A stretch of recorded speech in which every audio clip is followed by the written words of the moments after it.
ஆண்டவரே ஸ்தோத்தரிக்கிறோம். எங்கள் நல்ல தகப்பனே, கிருபையா நீர் கொடுத்திருக்கிற இந்த நல்ல நாளிற்காக உம்மை நன்றியோடு உம்மை துதித்து ஸ்தோத்தரிக்கிறோம். ஆண்டவரே, ஒவ்வொரு நாளும் எங்களை கிருபையாய் கண்மணி போல் எங்களை பாதுகாத்து ஒரு புதிய நாளை காணும்படியான பாக்கியத்தை எங்களுக்கு தந்ததற்காய் உமக்கு நாங்கள் நன்றி செலுத்துகிறோம். இந்த நாளிலும் ஆண்டு ஜப கூடுகையில நீங்க எல்லாரும் இணைத்ததற்காக கர்த்தாவே உம்மை நாங்கள் நன்றியோடு உம்மை துதித்து ஸ்தோத்தரிக்கிறோம். ஆண்டவரே, நாங்கள் இருக்கிறதும் நிர்மூலம் ஆகாமல் இருக்கிறதும் உடைய கிருபைகளப்பா.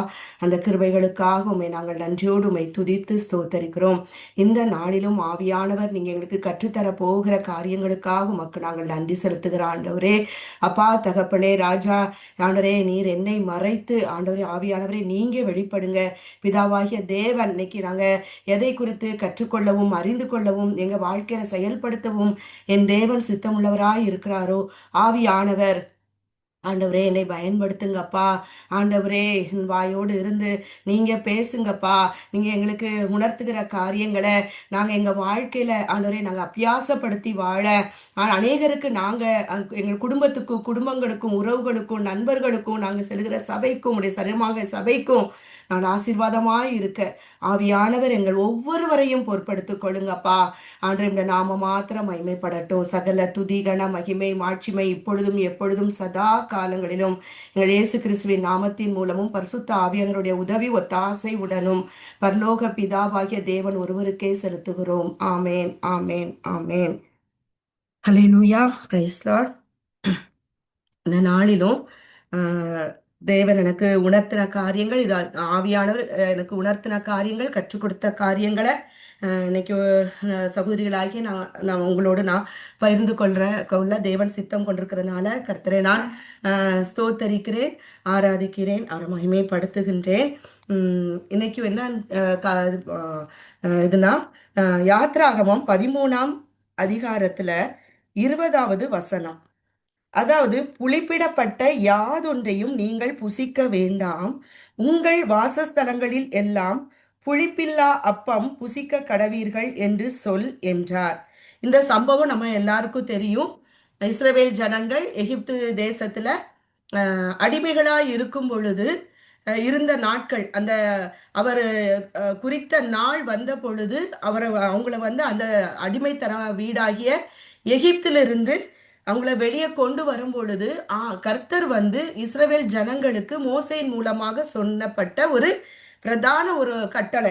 இதுல என்ன கொடுத்துருக்குன்னா புளிப்பிடப்பட்ட யாதொன்றும். இப்ப இதுக்கு புதிய ஏற்பாட்டில் நம்ம வந்தோம் அப்படின்னு சொன்னோம்னா 1 கொரிந்தியர் 5ஆம் அதிகாரம் 7-8 வசனத்தை நம்ம வாசிக்கலாம். ஆகையால் நீங்கள் புளிப்பில்லாதவர்களாய் இருக்கிறபடியே புதியதாய் பிசைந்த மாவாய் இருக்கும்படிக்கு பழைய புளித்த மாவை புறம்பே கழித்து போடுங்கள். ஏனெனில் நம்முடைய பஸ்காவாகிய கிறிஸ்து நமக்காக பலியிடப்பட்டிருக்கிறாரே.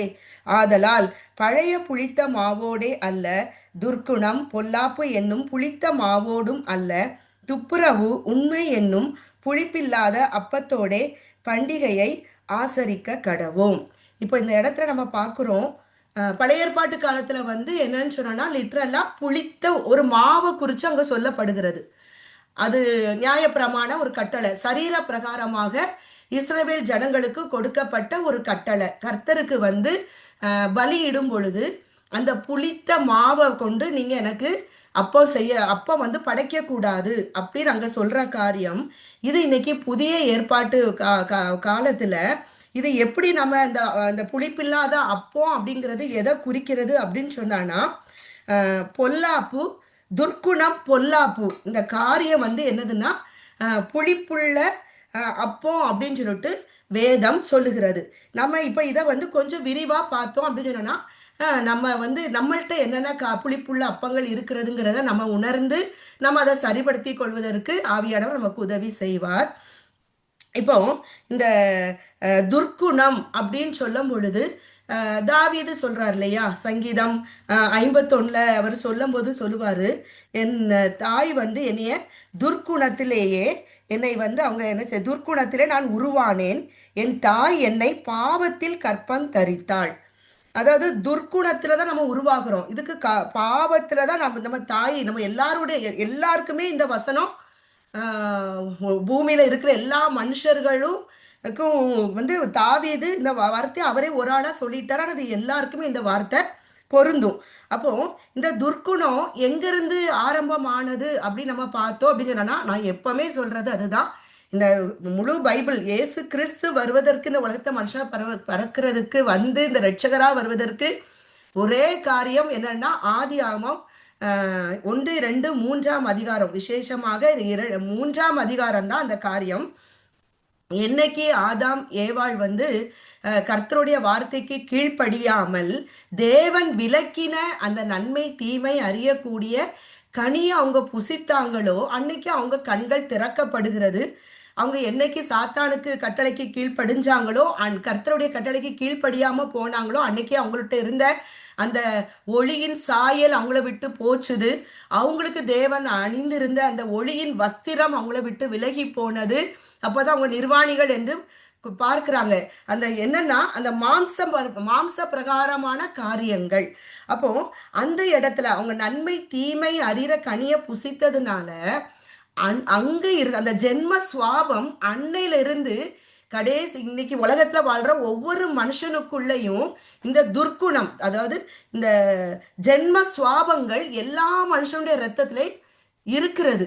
அப்போ அதனாலதான் தாவீது அதை சொல்றாரு, துர்க்குணம் எல்லார் வாழ்க்கையிலையும் என்ன இருக்குது, எல்லார்ட்டையும் நம்மள்ட்ட நன்மையும் இருக்குது தீமையும் இருக்கிற காரியங்கள் எல்லா மனுஷன்ட்ட இருக்கிறது. அப்போ அந்த துர்க்குணம், இந்த துர்க்குணத்தை நம்ம கொஞ்சம் விரிவா பார்க்கலாம். இப்ப பாத்தீங்க அப்படின்னு சொன்னா எபேசியர் 4ஆம் அதிகாரத்துக்கு போகலாம். எபேசியர் 4ஆம் அதிகாரத்துல 25ஆம் வசனத்துல இருந்து நான் கொஞ்சம் காரியங்கள் எடுத்திருக்கேன். அது இப்ப இது முதல்ல இதை பார்ப்போம். நாம் 25ஆம் வசனத்திலிருந்து பார்ப்போம். அன்றியும் நாம் ஒருவருக்கொருவர் அவயவங்களாய் இருக்கிறபடியால் பொய்யை களைந்து அவனவன் பிறனுடனே மெய்யை பேச கடவன். ஒரு துர்க்குணம் அது எங்க ஸ்டார்ட் பண்ணதுன்னா பழைய ஏற்பாட்டு அந்த இப்ப நம்ம பார்த்தோம்ல, அந்த அவன் வஞ்சிக்கும் போது என்ன சொன்னான், பொய்யான காரியத்தை சொன்னான். கர்த்தர் சொன்னாரு, நீ இதை புசிக்கும் நாளிலே சாகவே சாவாயின்னு சொன்னாரு. ஆனா இவன் சொன்னா, நீ புசித்தா நீ வந்து என்ன, நீ வந்து சாகவே சாவது இல்லை. இந்த ரெண்டுல இன்னைக்கு நிறைய நம்ம வாழ்க்கையிலேயே இந்த ரெண்டு காரியங்கள் முன்னால இருக்கிறது. ஆனா நம்முடைய இருதயம் எந்த வார்த்தைக்கு அதிக முக்கியத்துவம் கொடுக்கிறதோ அதன் அடிப்படையில தான் நம்மள்ட்ட அது நற்குணமா துர்க்குணமாங்கிறது நம்மள்ட்ட வந்து வெளிப்படும். அப்போ அங்கேயே பொய் ஆரம்பிச்சது. அந்த பொய் இன்னைக்கு எல்லா மனுஷன்டையும் உண்மை இருக்குது, பொய் இருக்குது. நம்ம வந்து பொய்யும் பேசலாம் உண்மையும் பேசலாம். அது நமக்குரிய அதிகாரம், நமக்கு கொடுக்கப்பட்ட அதிகாரம். கர்த்தர் யாரையுமே நீ உண்மைதான் பேசணும் அப்படின்ட்டு கட்டாயப்படுத்தலை. அது வந்து நமக்கு அந்த சாய்ஸை கொடுத்துருக்கிறார். ஆனா இங்க கொடுத்துருக்குது அதான் அவனவன் அவர் இது வந்து கட்டளையா கொடுக்காம ஆவியானவர் இதை நமக்கு உணர்த்துதலா கொடுக்கிறாரு. நீ பொய்களை களைந்து அவனவனுடன், ஏன்னா அவருக்கு இஷ்டம் என்னன்னா நம்ம மெய் தான் பேசணும். ஏன்னா அவர் சத்தியம் உள்ள தேவன், அவர் உண்மை உள்ள தேவன். அப்போ நம்மளும் அவரை போல இருக்கணுங்கிறதா, இழந்து போன அந்த சாயல் நமக்குள்ள மீண்டும் வரணும், அந்த உண்மைங்கிற சாயல் நமக்குள்ள வரணும். அப்படிங்கறக்காக நீ பொய்களை களைந்து அவனவனுடன் பிறனுடன் மெய்யை பேச கடவன். இப்போ நம்ம குடும்பமா இருக்கட்டும், ஒரு கணவன் மனைவியா இருக்கட்டும், பெற்றோர் பிள்ளைகளா இருக்கட்டும், நம்ம உடன் பிறந்தவர்களா இருக்கட்டும், அம்மா பெற்றவர்களா இருக்கட்டும், நம்ம அம்மா அப்பாவா இருக்கட்டும், அல்லது நம்ம ஃப்ரெண்ட்ஸ்களா இருக்கட்டும், அல்லது சரீரமாகிய சபையா இருக்கட்டும், அல்லது ஒரு பொது வாழ்க்கையா இருக்கட்டும், நம்ம எப்படி காணப்படுகிறோம், நம்ம ஒரு காரியத்துல நம்ம பேசுறது உண்மையா பொய்யா. அதாவது யோபு இதுல வந்து யோபு 33ஆம் அதிகாரத்துல ஒரு வசனம், ஒரு அருமையான வசனம் அதுல இருக்குது பாருங்க. 33 2வது அதிகாரம் சொல்லிட்டு 2வது வசனம் நினைக்கிறேன். யோபு 33:2 நினைக்கிறேன், 3. அத பாருங்க. யோபு சொல்றாரு 33:3, என் வார்த்தைகள் என் இருதயத்தின் உண்மைக்கு ஒத்திருக்கும், நான் அறிந்ததை என் உதடுகள் சுத்தமாய் வசனிக்கும். அவர் சொல்றாரு, யோபு நான் ஒன்று பேசுறேன் அப்படின்னு சொன்னா என் இருதயத்துக்கும் என் வாய்க்கும் என்ன உண்டு, சரியான கனெக்ஷன் இருக்குது. நான் இதயத்துல ஒன்ன வச்சுட்டு நான் வெளியே பொய்யா ஒருத்தவங்கள்ட்ட பேசுறேன் அப்படின்னு சொன்னா நான் யாருன்னா நான் பொய் பேசுறேன்னு அர்த்தம். நான் கபடா நான் பேசுறேன்னு அர்த்தம். அதுதான் இங்க குறிப்பிடப்பட்டிருக்கிறது. யோபு சொல்றாரு, அவன் அவன் வந்து இதை வந்து தன்னுடைய தான் எப்படிப்பட்டங்கிறத அவன் தைரியமா அந்த இடத்துல சொல்றாரு. என் வார்த்தைகள் என் இதயத்தின் உண்மைக்கு ஒத்திருக்கும். அப்ப நம்ம நம்ம இப்ப இதுக்கு முன்னால சொன்ன அந்த உறவுகள் மத்தியில நான் பேசுற வார்த்தைகள் எப்படி இருக்கிறது? நான் உண்மை பேசுறேனா அல்லது பொய் பேசுறேனா? உள்ளுக்க நான் ஒன்றை வச்சுட்டு மற்றவங்கள்ட்ட நான் பொய்யா நடிக்கிறேனா? அப்போ இந்த காரியம் நமக்கும் கர்த்தருக்கும் தெரியும். ஆனா நமக்கும் மற்றவர்களுக்கு நம்ம யாருன்னு தெரியாது. ஏன்னா மனுஷன் முகத்தை பார்க்கிறான், கர்த்தரோ இதயத்தை பார்க்கிற தேவன். அப்போ அதான் ஆவியானவர் சொல்றாரு, நீ ஒருத்தவங்கள்ட்ட பேசுறியா, உன்கிட்ட அது என்ன உண்மை இருக்குதோ அதை நீ பேசு. அது கூட ஆண்டவர் நம்ம ஒரு பாட்டு இருக்க, நான் நானாகவே வந்திருக்கிறேன் ஒரு பாடல் இருக்குது. அதனாலதான் யாக்கோபுட்ட கேட்பாரு, உன் பெயர் என்னன்னு சொல்லிட்டு கேட்பாரு. அவருக்கு தெரியாததா? அவருக்கு எல்லாமே மனுஷனுடைய இருதயங்கள் அவருக்கு பிரதட்சியமா இருக்கிறது. ஆனா யாக்கோபுட அந்த கேள்வியை கேட்கறதுக்கு அவன் அவன் யாருங்கிறதா அவன் வாயால சொல்லணுங்கிறதான் தேவனுடைய பிரியம். நம்ம மனுஷர்கள்ட்ட ஏமாத்துறோம்னா ஆண்டவர் சமூகத்துல போய் நம்ம பொய் சொல்லவே முடியாது. அப்போ அவருடைய சமூகத்துக்குள்ள நம்ம போகும் பொழுது நான் என்ன நிலையில இருக்கிறேன், நான் எந்த இடத்துல இருக்க ஆண்டவரே, என்னிடத்துல என்னென்ன புளித்த மாவு என்கிட்ட இருக்கிறது அப்பா, என்கிட்ட பொய் காணப்படுறேன், இன்னைக்கு இவங்கள்ட்ட நான் இப்படி பொய்யா பேசிட்டேன்ப்பா, ஆனா பொய் நான் பேசுனதுக்கு பொய் தான் அப்படின்ட்டு நம்ம அவர்கிட்ட போய் நம்ம என்ன செய்யணும், ஒப்புரவாயிரணும். அப்போ அதே நேரத்துல சில நேரத்துல வந்து நம்ம வீட்டில் நடக்கிற எல்லார் வீட்லையும் பிரச்சனைகள் போராட்டங்கள் உண்டு. இதை போய் நான் உண்மைதான் பேசணும் அப்படின்ட்டு நம்ம எல்லார்ட்டையும் போய் அப்படி சொல்லணுங்கிற அந்த காரியத்தை அவர் சொல்லலை. கர்த்தர் வந்து அது ரகசியத்தை நீ வந்து வெளிப்படுத்த வேண்டாம்னு சொல்றாரு. எல்லார் வீட்டும் ஒரு பிரச்சனை உண்டு, போராட்டம் உண்டு, அது சொல்லலை. ஆனா இப்ப எனக்கு ஒருத்தவங்கள குறிச்சு அவங்க எனக்கு ஏதோ ஒரு அவங்க சரியா பேசல, என்ன பார்த்தா பார்க்காம போறாங்க அப்படின்னு எனக்கு ஒரு டவுட் வரும்போது எனக்கு என்ன வருது, ஒரு நம்ம வந்து நம்ம டிஸ்டர்ப் ஆகுறோம். வீட்டுக்கு வந்தாலும் நமக்குள்ள சமாதானம் இருக்க மாட்டேங்குது. அப்போ நம்ம மறுவாரம் போய் நம்ம என்ன செய்யணும், அவங்கள்ட்ட போய் பேசலாம். எது என் மேல உங்களுக்கு பிரச்சனையா, என்ன நேற்று அன்னைக்கு பார்த்து பேசலையே அப்படி நம்ம பேசுறது அது கர்த்தருக்கு ரொம்ப பிடிச்ச காரியம். அப்ப மனிதர்கள் தான் நம்ம எல்லா சூழ்நிலையிலும் எல்லாரும் என்னைய நம்மளை ஏற்றுக்கொள்வார். ஒவ்வொருத்தரும் ஒவ்வொரு பாடுகள்ல பிரச்சனைகள்ல போராட்டங்கள்ல போயிருக்கும் போது நம்மளை பார்த்திருப்பாங்க. ஆனா அவங்க எண்ணத்துல வந்து நம்ம வந்திருக்க மாட்டோம். அவங்களுக்குள்ள இருக்கிற பிரச்சனைகள் மேலோங்கி நின்றுட்டு இருந்திருக்குமா இருக்கும். அப்போ நம்ம இதை கிளியர் பண்ணிட்டோம் அப்படின்னு சொன்னோம்னா அந்த இடத்துல ஒரு சமாதானம் வருது. அப்போ நம்ம கூடுமான வரை நம்ம இதயத்துல என்ன நினைக்கிறோமோ அதை வந்து நம்ம என்ன செய்யலாம், அது ஒரு சமாதானத்துக்கு ஏதுவான முறையில் நம்ம அந்த காரியத்தை நம்ம என்ன ஏது நம்ம பேசி அதை கிளியர் பண்ணுறது நல்லது. அதாவது டவுட்டோட அலைஞ்சு அது சமாதான குலைச்சலுக்கு நேராக போவதை பிசாசு அப்படிதான் கொண்டு வருவான். நம்மள்ட்ட திருப்பி திருப்பி தேவையில்லாத அவங்கள குறித்து இல்லை ஒன்று அப்படி சொல்ல, அப்படி அவங்க இப்படி பண்ணாங்க அப்படி நமக்கு தேவையில்லாத தாட்டு தந்துட்டு இருக்கும்போது நம்ம அந்த இடத்துல இயேசுவின் நாமத்தினால இந்த தாட்டை நான் ஒரு முற்றுப்புள்ளி வைக்கிறேன். ஆண்டவரே இது என்ன என்ன காரியங்கிறது எனக்கு உணர்த்துங்கப்பா. நான் அடுத்த வாரம் நான் அவங்கள பார்க்கும்போதோ அல்லது என் குடும்பத்தில் இவங்கள்ட்ட நான் பேசும்போது நேற்று இப்படி ஒரு வார்த்தை பேசுறது எனக்கு ரொம்ப கஷ்டமா இருந்தது. சிலவங்க குத்துற மாதிரி பேசுவாங்க. அதாவது நம்ம தெய்வத்தை, அதாவது நமக்கு அந்த கர்த்தரை அறிகிற அறிவுல நம்ம அந்த தெய்வ பயம் நமக்குள்ள இல்லாட்டா நம்ம மற்றவங்களை குத்துற மாதிரி பேசுவோம். அப்படி நிறைய காரியங்கள். அப்போ பாதிக்கப்படும் பொழுது ஏன் அப்படி பேசினாங்கன்னு தெரியலையே. அப்போ நம்ம அடுத்தடம் அவங்கள்ட்ட பேசும்போது ஆண்டருக்கு ஒரு சந்தர்ப்பத்தை ஏற்படுத்தி கொடுங்கப்பா, ஏன் அப்படி பேசுனாங்க நான் கிளியர் பண்ணணும், அதாவது எனக்குள்ள சமாதானம் இல்லை. இப்படி நம்ம எதையுமே நம்ம உண்மையோட நம்ம இருக்கிறத தேவன் விரும்புகிறார். ஏன்னா அவர் இதயத்தை பார்க்கிறார். நம்ம பேசிடுவோம், நான் உண்மை பேசுறேன்னா பொய் பேசுறோம் அவருக்கு தெரியும். அப்போ நம்ம கூடுமான வரையில் நம்ம கர்த்தர் நம்ம கூட இருக்கிறார், நமக்குள்ள வாசமா இருக்கிறார், அவருடைய சமூகம் நமக்குள்ள இருக்கும்போது நம்ம அவருடைய சமூகத்துல போய் நம்ம நிக்கணும் அப்படின்னு சொன்னா பொய்யோட போய் நிக்க முடியாது. ஸோ நம்ம ஒருவருக்கு ஒருவர் என்ன பண்ணணும், அதை பேசி அந்த இடத்த நம்ம சரிப்படுத்துற காரியங்கள். அது வந்து நான் முதல்ல சொன்னது போல குடும்பமா இருக்கலாம், பொது பொது இடமா இருக்கலாம், நண்பர்களா இருக்கலாம், உறவுகளா இருக்கலாம், உடன் பிறந்தவர்களா இருக்கலாம், கர்த்தருடைய சரீரமாகிய சபையா இருக்கலாம். அப்போ அந்த பொய் பேசுறது வந்து என்னதுன்னா ஒரு துர்க்குணம். இப்போ எப்படி ஒரு புளிப்பான, இப்போ நம்ம இட்லி மாவை அரைச்சு நம்ம வைக்கிறோம். இட்லி மாவை அரைச்ச உடனே நம்ம வந்து இட்லி தட்டில் ஊத்துறோம்னா அது எப்படி இருக்கும்? கல்லு மாதிரி இருக்கும். என்ன சொல்லுவாங்க? அணுகுண்டு மாதிரி இருக்குது அப்படின்னு சொல்லிட்டு நம்மள கிண்டல் அடிப்பாங்க வீட்டில். அப்போ அதை நம்ம என்ன செய்கிறோம்? அதை புளிக்க வைக்கிறோம். அதை ஒரு 8 மணி நேரம் நனைய வைக்கிறோம், அரைக்கிறோம், திருப்பி ஒரு 8 மணி நேரமோ 6 மணி 7 மணி நேரமோ நம்ம அதை புளிக்க வச்சாதான் அது வந்து என்ன செய்யுது? ஒரு மென்மையான ஒரு இட்லியோ ஆப்பமோ நம்ம கைக்கு அது கிடைக்குது. ஆனா இந்த புளிப்பு மாவு அடுத்த லெவலுக்கு இன்னும் 2 3 4 ஒரு வாரம் கழிச்சு நீங்க அந்த புளிப்பாமமா எடுத்தோமோ நம்ம வந்து அதை நம்ம ஸ்மெல் பண்ணி பார்க்கவே முடியாது. நம்ம சரசுக்குள்ள என்ன செய்யும்? அப்படி மாதிரி ஏறும். அதை சாப்பிட்டானா நமக்கு என்ன ஆகும்? குடல் பாதிக்கப்படும். அப்போ அதை நம்ம உடனே கீழே கொட்டிரும். அது வந்து அந்த மாவு எடுத்து நம்ம வேற எதோட நம்ம கலந்தாலும் அதுவும் கெட்டு போயிருது. அதே போலதான் இப்போ என்னிடத்துலயோ நம்மளிடத்துல உண்மை இல்லை அப்படின்னு சொன்னானா இந்த காரியம் நம்ம பிள்ளைகளை போய் பாதிக்கும். நம்ம பிள்ளைகள் நம்மளே பார்க்கும். நம்ம அம்மா இப்படி பேசுறாங்க, பொய் பேசுறாங்கன்னு கண்டுபிடிச்சிடும். அதுகள் பார்க்கும். அப்ப அது என்ன செய்யும்? ஃபெர்மெண்ட் ஆகும். ஓ, நம்ம இப்படி நடந்துக்கிடலாமோ, இப்படி பேசிக்கிடலாமோ அப்படின்னு என்ன பண்றாங்க?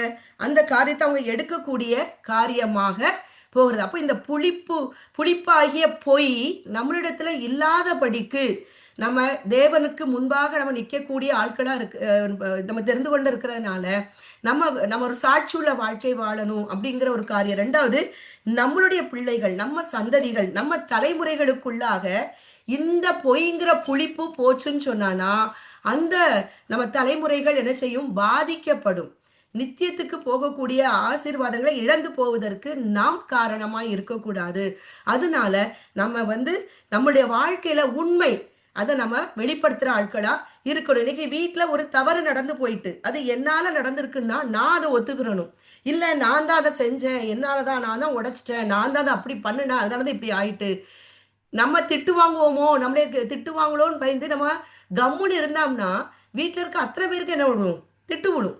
அப்போ அதுக்கு நம்ம கணக்கு கொடுக்கணும். அப்போ சம்பந்தப்பட்ட நம்ம அதுல இல்ல நான் தான் இதை செஞ்சேன், நான் தான் இதை பேசினேன் அப்படி நம்மளால ஒரு காரியம் நடந்திருக்குது, அது வந்து ஒரு விளைவை கொண்டு வந்திருக்குன்னா அதுக்கு நம்ம உத்தரவாதம் எடுக்கிறது தான் கர்த்தருக்கு ரொம்ப பிடிச்ச காரியம். அப்ப அதுதான் முதல்ல 25 எபேசியர் 5ல பொய் பேசக்கூடாது, மெய் பேசணும். அடுத்து பார்த்தோம்னா 26, நீங்கள் கோபம் கொண்டாலும் பாவம் செய்யாதிருங்கள், சூரியன் அஸ்தமிக்கிறதற்கு முன்னதாக உங்கள் எரிச்சல் தனிய கடவது. கோபம் வராத ஆட்களே கிடையாது உலகத்துல. எல்லாருக்கும் அந்த கோபம் வருது. ஏன்? இயேசு கிறிஸ்துவே கோவப்பட்டாரு.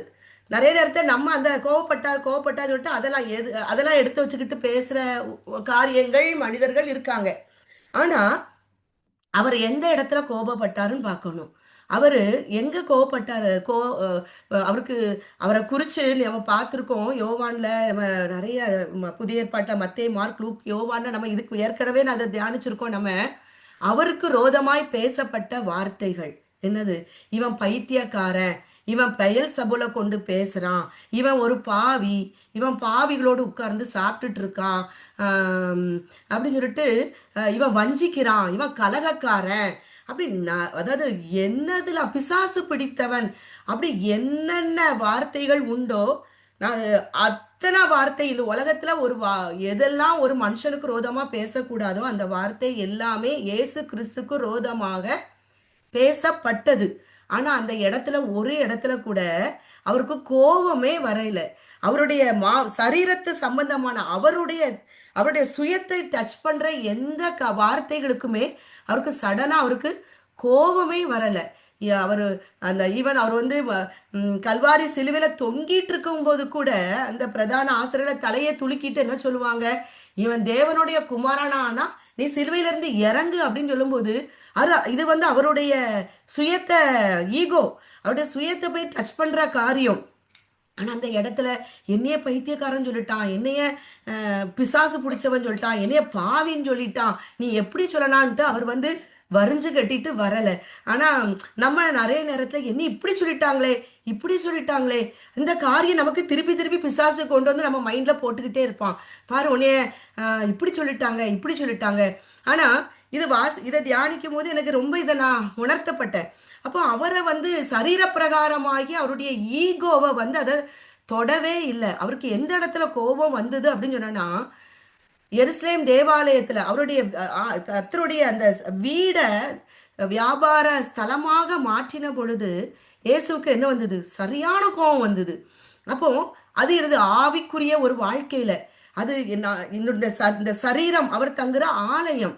அப்ப இதை தீட்டுப்படுத்தும் பொழுதுதான் அவருக்கு என்ன வருது?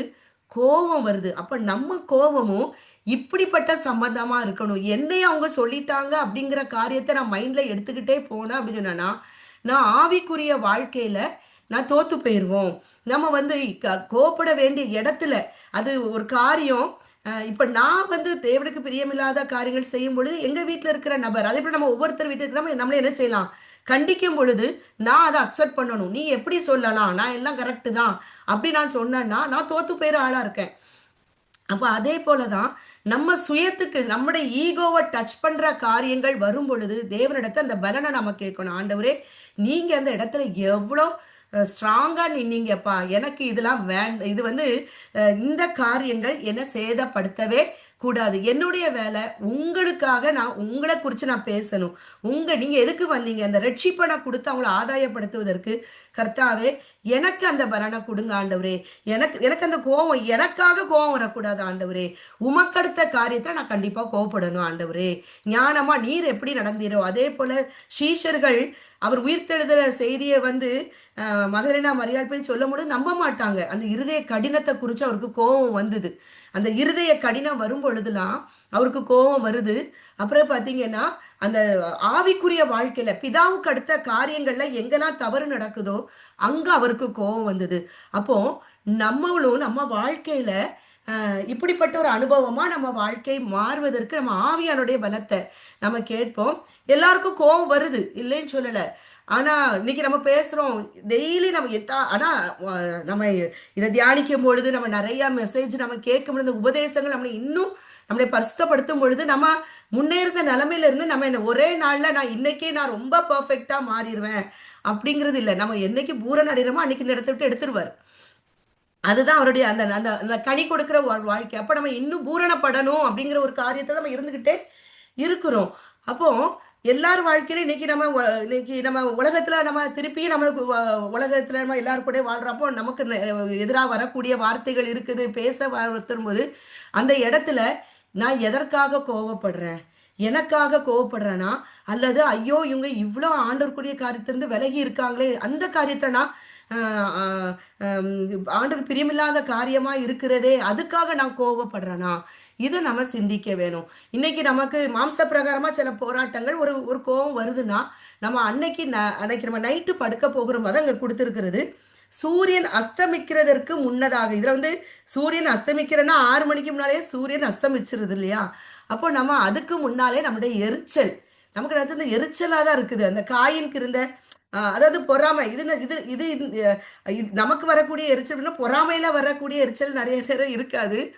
நம்ம செய்யாத ஒண்ண நம்ம நினைக்காத ஒண்ண அவங்களாவே இட்டுக்கட்டி சொல்லும்போது நமக்கு என்ன வந்துருது?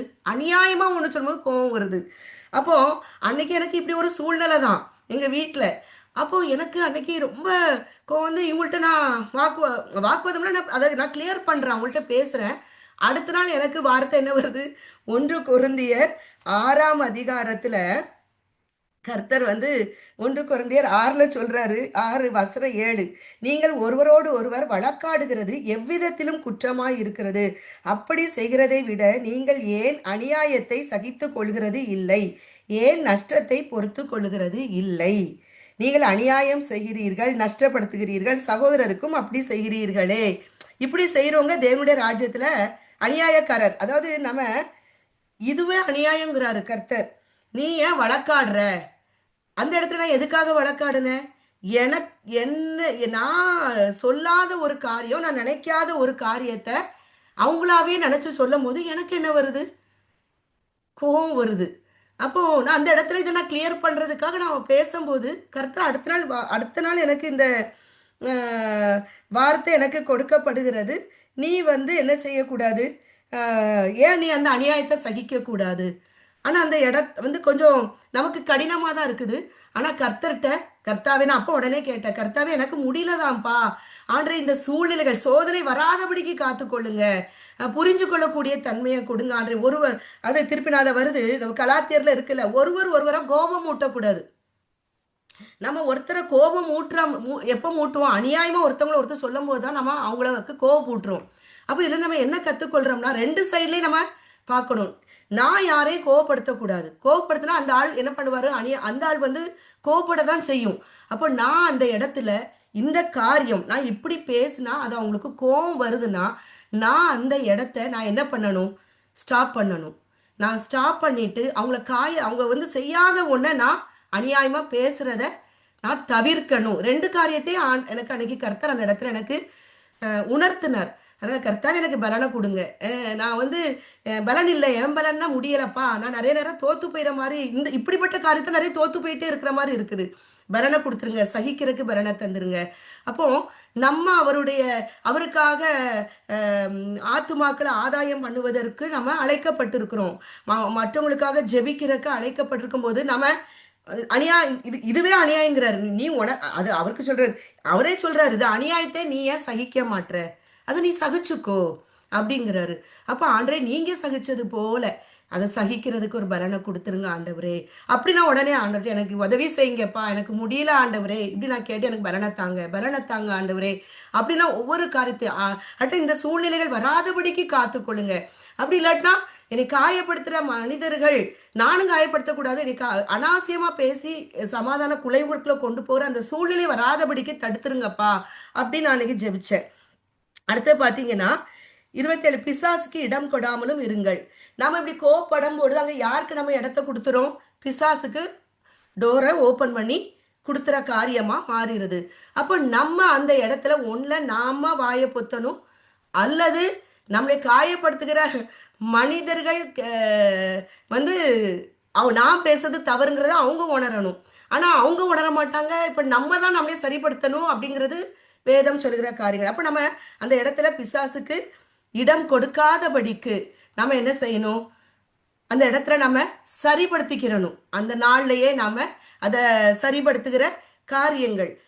அப்போ நான் பேசுறது உங்களுக்கு தவறா இருந்ததுன்னா, உங்களை காயப்படுத்திருந்தா என்னை மன்னிச்சுக்கோங்க, நான் இந்த எண்ணத்துல நான் அப்படி சொல்லலை அப்படி ஏன்னா நம்ம என்ன எண்ணத்தை பேசணும் பரலோகத்து தெரிஞ்சா போதும்.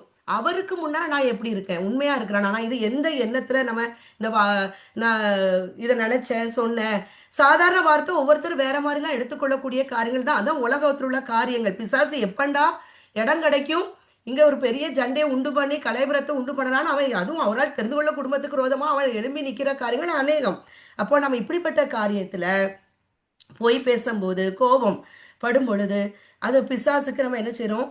டோரை திறந்து கொடுக்கிற காரியங்களா காணப்படுகிறது. அப்போ நம்மளும் கோபப்படுத்தக்கூடாது. கோபப்படுத்துறவங்க நமக்கு கோபப்படுத்தும் பொழுது நம்ம அதை சகிக்கிறதுக்கு பலன். இந்த ரெண்டு காரியமும் தேவன் நம்மள்ட்ட எதிர்பார்க்கிறார்.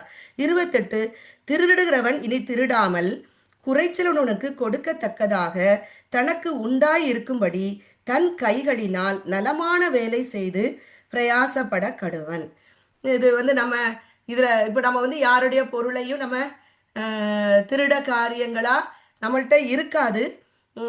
ஆனாலும் நம்மளே அறியாமல சில நேரத்தில் இப்போ இந்த இதுலலாம் கொடுக்குறாங்கல்ல, இந்த அரசியல்வாதிகள்லாம் இந்த குக்கர் அந்த இதெல்லாம் கொடுக்குறாங்களே, அதெல்லாம் வாங்குறது எனக்கு சரியான்னு தெரியல. அப்போ அதெல்லாம் என்னது, நம்ம மக்களுடைய பணத்தை அவங்க எடுத்து அவங்களே திருடி நம்ம அவங்களே அநியாயம் செய்கிறவங்க, அவங்களுக்கு நம்ம ஓட்டு போடணும் அப்படின்னு சொல்லிட்டு அவங்க என்ன பண்ணுறாங்க, அந்த பொருளை நமக்கு தர்றாங்க. நம்ம அந்த நேரத்தில் நமக்கு ஒரு குக்கர் ஃப்ரீயாக கிடச்சிட்டு, நமக்கு ஒரு கிரைண்டர் ஃப்ரீயாக கிடச்சிட்டு நம்ம இடத்துல பார்க்குறமேன்னு ஒழிய அதில் ஆழத்தை போய் பார்த்தோன்னா அது ஒரு அநியாயமான பணம், ஒரு மக்களுடைய வரி பணம். அதில் எத்தனையோ மக்களுடைய ஏழை எளிய மக்கள் பணங்கள்லாம் இருக்கிறது. அப்போ அது ஒரு திருடுக்கு சமமாக போகக்கூடிய காரியங்களாக இருக்கலாம். அல்லது ஏதோ நம்மளே அறியாமல நம்ம குடும்பங்கள்ல சொத்து பிரச்சனை, நம்ம அவங்களுடைய இதை நம்ம எதுவும் நம்ம பக்கத்துல வந்துடாதபடிக்கு அநியாயமா எந்த பொருளும் நமக்குள்ள வந்துடக்கூடாது. அதனால எப்போ ஜெபம், ஆண்டவரே நமக்கு சித்தமில்லாத எந்த காரியமும் எந்த பொருளும் எல்லைக்குள்ள வராதபடிக்கு காத்துக்கொள்ளுங்கப்பா, எதுவுமே வேண்டாம், நீங்க எது தர்றீங்களோ அது போதும் ஆண்டவரே. அப்போ நம்ம தனிப்பட்ட வாழ்க்கையில சின்ன சின்ன காரியத்துல நம்ம யோசித்து பார்த்து நம்ம அந்த இடத்த நம்ம என்ன செய்யலாம், சரிப்படுத்தி கொள்ற காரியங்களா நம்ம என்ன செய்யலாம், பார்த்து கொள்ளலாம். நம்ம கையால உழைத்து நம்ம வேலை செய்யற காரியங்கள், பிரயாசப்படுகிற காரியங்கள், இது நமக்கு ஃப்ரீயா கிடைக்கிறதுனால இல்ல. நான் என் கையால உழைச்ச ஆர்டர் என்ன சொல்றாரு, உன் கைகளின் பிரயாசத்தை நீ சாப்பிடுவாய், உனக்கு பாக்கியமும் நன்மையும் உண்டாயிருக்கும் அப்படின்னு சொல்லிட்டு. அப்போ நம்ம கைகளினால நலமான வேலை செய்து நம்மளுடைய தேவைகளை சந்திக்கிறது தான் தேவன் நமக்கு கொடுத்த பெரிய ஆசீர்வாதம். அது நம்ம பிள்ளைகளுக்கு இந்த ஆசீர்வாதத்தை கடத்தணும். யார்கிட்ட எதுவும் வாங்கிடாதீங்க, பரிதானத்தை வாங்கிடாதீங்க. இது நம்ம பிள்ளைகள்கிட்ட எந்த ஒரு காரியமும் வேண்டாம். அடுத்தவங்க தரும்போது அது அது வந்து அன்பின் நிமித்தமாக கிறிஸ்துவுக்குள்ளாக நமக்கு தர காரியங்கள் வேற. இது நான் என்னைய வந்து அவரிடத்துல விளக்குற காரியமா இருக்கிறதுக்கு எனக்கு சில ஆஃபர் வருதுன்னா அதை நம்ம என்ன செய்யக்கூடாது, வாங்கக்கூடாது.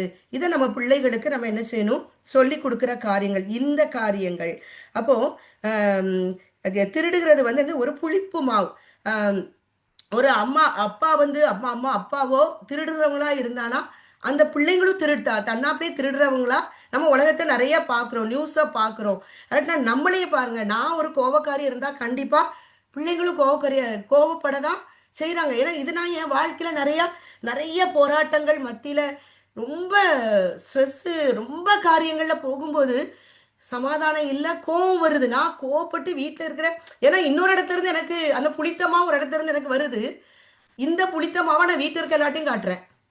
அப்போ அப்போ இது அப்போ அப்போ நம்மள்கிட்ட ஒரு கெட்ட குணம் இருந்தால் அது கண்டிப்பாக அந்த பிள்ளைகளுக்கு பாஸ் ஆகும். அந்த புளித்தமாக பாஸ் ஆகுறது. அப்போ இதுதான் அந்த புளித்தமாக போகக்கூடாது அப்படிங்கிற காரியங்கள். அப்போ நம்மள்கிட்ட என்னென்ன காரியங்கள் இருக்கிற ஆறாயிர காரியங்கள். அடுத்தது 29 பார்த்தீங்கன்னா, கெட்ட வார்த்தை ஒன்றும் உங்கள் வாயிலிருந்து புறப்பட வேண்டாம், பக்தி விருத்திக்கு ஏதுவான நல்ல வார்த்தை உண்டானால் அதையே கேட்கிறவர்களுக்கு பிரயோஜனம் உண்டாகும்படி பேசுங்கள். கெட்ட வார்த்தை உலகத்தை குடிகாரர்களாக குடிச்சிட்டு பேசுகிற வார்த்தைகள், தூஷணமாக பேசுகிற காரியங்கள் உண்டு. அப்படின்னா இப்போ நாம கெட்ட வார்த்தை பேச மாட்டோமே அப்படின்போது நம்ம நிறைய நேரம் பிள்ளையில கோவத்தை மாட எரும மாட அறிவு இருக்கா அவனுக்கு அதை நம்ம ஆண்டு நம்மளே திருப்பி அப்படி அப்புறம் பேசணும்னு நினைப்பா. ஆண்டு இதே வார்த்தை என்னே கேட்டேன்னா உனக்கு அறிவு இருக்கா அப்படின்னு கேட்பாரா, நான் இதில் கரெக்டா? அப்போ நம்ம அவர் படைச்ச பிள்ளைகளை நம்ம நிறைய நேரம் நாய் எரும மாட அப்படின்னு சொல்லிட்டு பண்ணி அப்படின்னு விட்டு இந்த மிருகங்கள் பேரை வச்சு நம்ம சொல்லும்போது அது என்னது, கெட்ட வார்த்தை. அப்போ ஆண்டவர் சொல்றாரு, இந்த வார்த்தை உன் வாயிலிருந்து புறப்பட வேண்டாம்.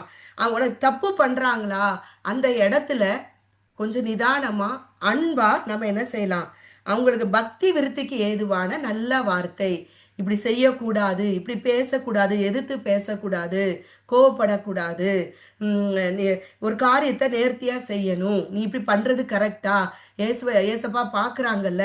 அப்ப அந்த பிள்ளைங்களை தெய்வ பயத்துக்கு ஏதுவாக நம்ம இதெல்லாம் இப்பதான் என்னைய மாற்ற தொடங்கி இருக்கிறேன். அதாவது இப்போ இந்த நம்ம இதை தியானிக்கும் போது நான் எனக்கே நிறைய எனக்காக தான் தேவன் நிறையா அப்படி நான் எடுத்துக்கிடுவேன். தேவன் என்னை சரிப்படுத்துறதுல அது ரொம்ப எனக்கு அது ஒரு சந்தோஷமா இருக்குது. அப்போ நம்ம அந்த காரியங்கள், அப்போ நான் எந்த இடத்துல நான் தப்பு பண்றேன், எங்க நான் பேசுறேன், எங்க கோவப்படுறேன், கர்த்தருக்கு ஒரு அடுத்த காரியத்தை கண்டிப்பா கோவப்படணும். அதே நேரத்துல இப்ப நம்ம வீட்டை பிள்ளைகள் நம்ம ஒரு காரியத்தை சொல்லிட்டாங்க, திரும்பி இருப்போம் நான் சொன்னதுக்கு வேற இடத்தையும் இடக்கு மடக்கா செய்யும் போது நமக்கு டக்குன்னு கோபம் வருது. அதாவது அது நியாயமான கோபங்கள் தான். அப்ப அதை நம்ம கோபமா சொல்லாதபடிக்கு தேவன் நம்மள்ட்ட என்ன எதிர்பார்க்கிறாருன்னா, நீ அதை ஏன் பக்தி விருத்திக்கு எதுவா சொல்லக்கூடாது, வேதத்துல இப்படி போட்டிருக்குதுல்ல, நீ எதை செய்தாலும் அதை கர்த்தருடைய நாம மகிமைக்கென்று செய்யணும். அல்லது உன் கைக்கு நேரிடுகிற எதுவாது முழு பலத்தோடு செய்யுதுன்னா ஆண்டவர் சொல்லியிருக்கிறாரு. நீ சிங்கில போய் துப்புறியா அப்படி துப்பிட்டு வராது. எங்கள் வீட்டில் இருக்க நிறையா ஜெஸ்னா கூட எனக்கு போராட்டம் அப்படிதான் நிறையா வரும். ஏனாவதானு செஞ்சுட்டு வரும்போது ரொம்ப கோவம் வரும். அப்போ நம்ம அதை அவளை இப்படி பண்ணாதன்னு சொல்லிப்பா, அதை எதையா ஒன்று பண்ணிக்கிட்டு இருப்பான். அப்போ அந்த மாதிரி நமக்கு என்ன வருது, அதை நீ இப்போ அவள்கிட்ட என்னை மாற்றிக்கொள்ற, கர்த்தாவே இதை பாரு, இது இப்படி பண்ணக்கூடாது, நீ செய்கிற ஜீசஸ் பார்ப்பாங்களே, இன்னைக்கு இதுதான் நாளைக்கு உனக்கு ஒரு வாழ்க்கைக்கு போகும்போது இதை நம்ம கண்டினியூ பண்ணுவோம், நாளைக்கு நீ உன் பிள்ளைக்கு இதுதான் நீ சொல்லி கொடுப்ப, அப்படி இருக்கிறது நல்லதா அப்படி நான் அவள்கிட்ட கேட்கும்போது இப்போ நிறைய அதனால அப்போ இப்படி சொல்லும்போது அந்த பிள்ளைகளுக்குள்ள என்ன வரும், மாற்றங்கள் வருவதற்கு ஒரு காரியமாக காணப்படுகிறது. அடுத்தது நான் அந்த 30 நம்ம பிறகு பார்ப்போம். 31 பாருங்க, சகலவிதமான கசப்பு, கோபம், மூர்க்கம், கூக்குரல், தூஷணம் மற்ற எந்த துர்க்குணமும் உங்களை விட்டு நீங்க கடவது. கசப்பு உலகத்துல, அதாவது ஆதியில, ஆதியாகமம் 4ஆம் அதிகாரத்திலே கசப்பு ஆரம்பமாயிட்டு. காயின்ட்ட இருந்து கசப்பு ஒரு 3ஆம் அதிகாரத்தை ஆரம்பமாயிட்டு. எல்லார் வாழ்க்கையில ஒரு கசப்பான ஒரு அனுபவங்கள் நிறைய, ஒண்ணு இல்ல, நிறைய கசப்பான, திரும்பி பார்த்தோம் நிறைய கசப்பை கொடுத்த நிறைய சம்பவங்கள் மனிதர்கள் நம்ம வாழ்க்கையில இருக்கிறாங்க, இன்னும் இருக்கிறாங்க. ஆனா அன்னைக்கு அந்த கசப்பை போக்குறதுக்கு வழி தெரியல. ஆனா இன்னைக்கு நம்ம இந்த கசப்புல இருந்து வெளியே வருவதற்கு என் கூட ஒரு மதுரம் இருக்கிறது, என் கூட இயேசு இருக்கிறார், அவருடைய வார்த்தை எனக்கு இருக்கிறது. ஸோ நம்ம கசப்பான ஒரு அனுபவத்துல போகும்போது தேவன் அந்த இடத்துல நமக்கு வார்த்தையை தந்து அந்த கசப்பான அனுபவத்தை ஒரு மதுரமான அனுபவமா அதை ஓகே தட்டி விட்டு போறதுக்கு, அவங்கள குறிச்சு அவங்க என்ன நோக்க பாவம் அவங்க அவங்களுக்கு தெரியல. இப்ப நம்ம புரிஞ்சு கொள்றதுக்குள்ள சில சூழ்நிலைகளை அவங்களுக்காக ஜெபிக்க வைக்கக்கூடிய ஒரு சூழ்நிலைகளை நம்மளே கொண்டு வரக்கூடிய காரியங்களாகவும் காணப்படுகிறது. அப்போ கசப்பு கசப்பு வரும்பொழுது எல்லாமே ஏன்னா கசப்பு அவருடைய கிருபையை இழந்து விடும்னால, கர்த்தாவே அது பரிசுத்தத்துக்கு பரிசுத்தத்தை குலைச்சலுக்கும் எபிரேயர் 12ஆம் அதிகாரத்துல இருக்கு இல்லையா, அந்த இதுல வாசிக்கும் போது எபிரேயர் 12 இருக்குல்ல, அந்த கசப்பு அதை குறித்து சொல்லும் பொழுது, நான் பரிசுத்தர் ஆகியால் நீங்களும் உங்கள் நடக்கைகள் எல்லாவற்றிலும் பரிசுத்தராய் இருங்கள் அப்படின்னு சொல்லிட்டு எழுதியிருக்கு பாருங்க.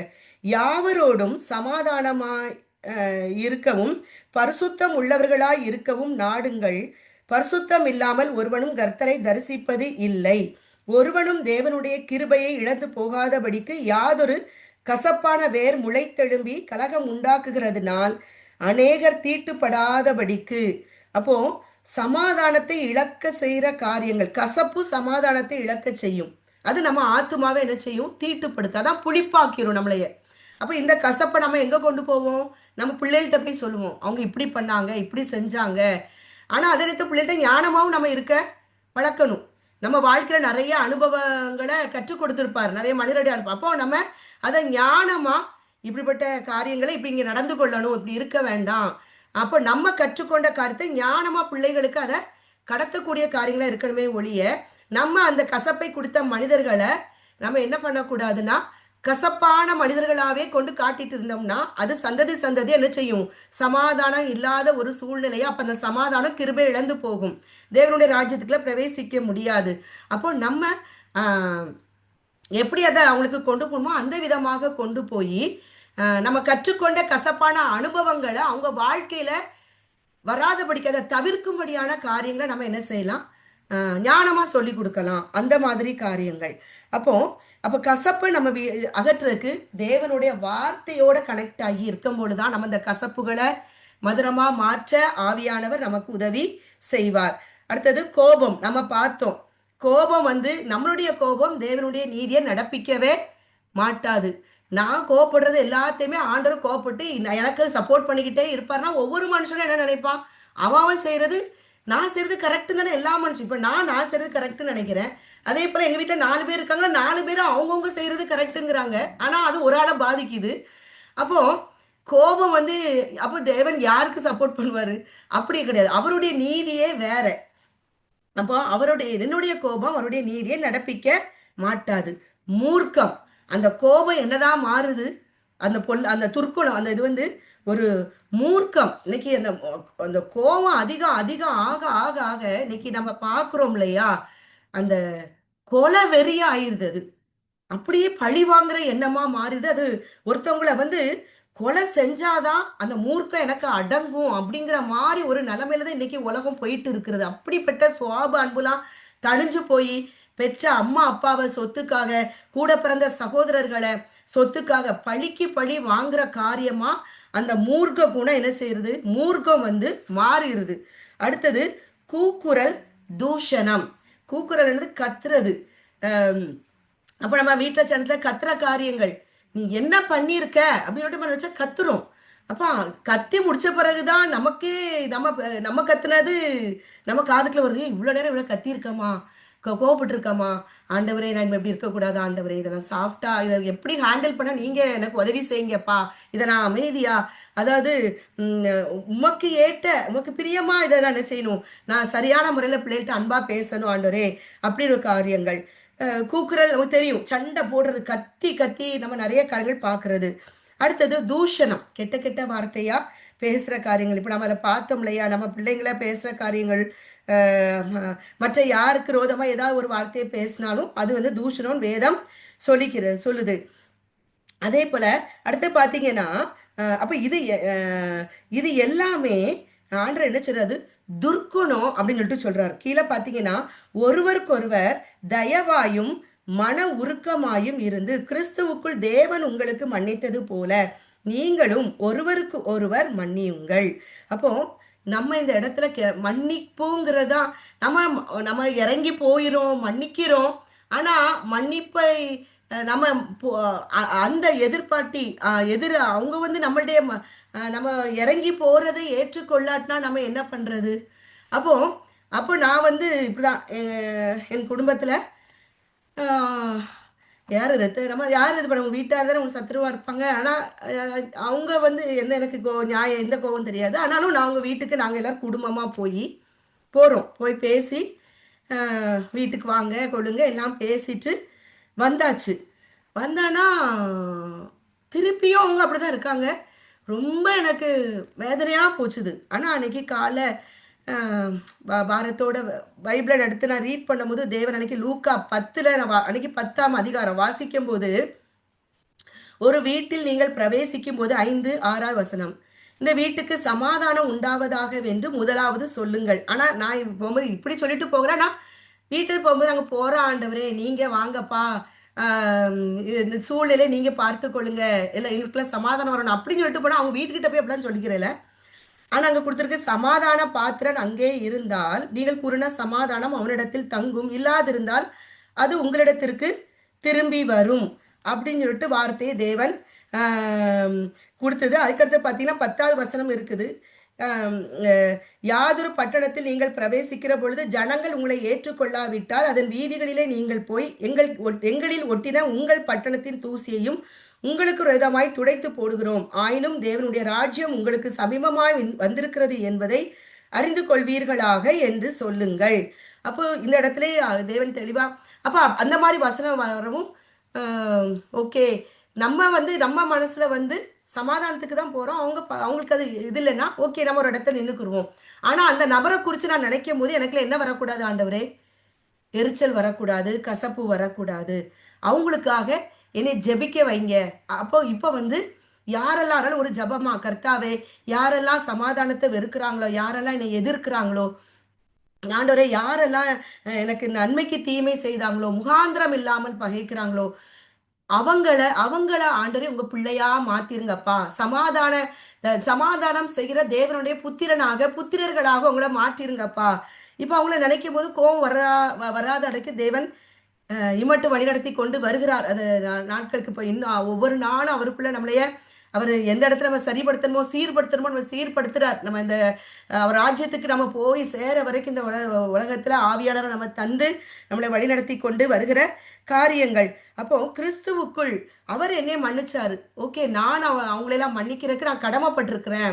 நான் மன்னிக்கிறேன்னா நான் அவங்கள வந்து நான் ஆதாயப்படுத்த முடியாது இல்லையா?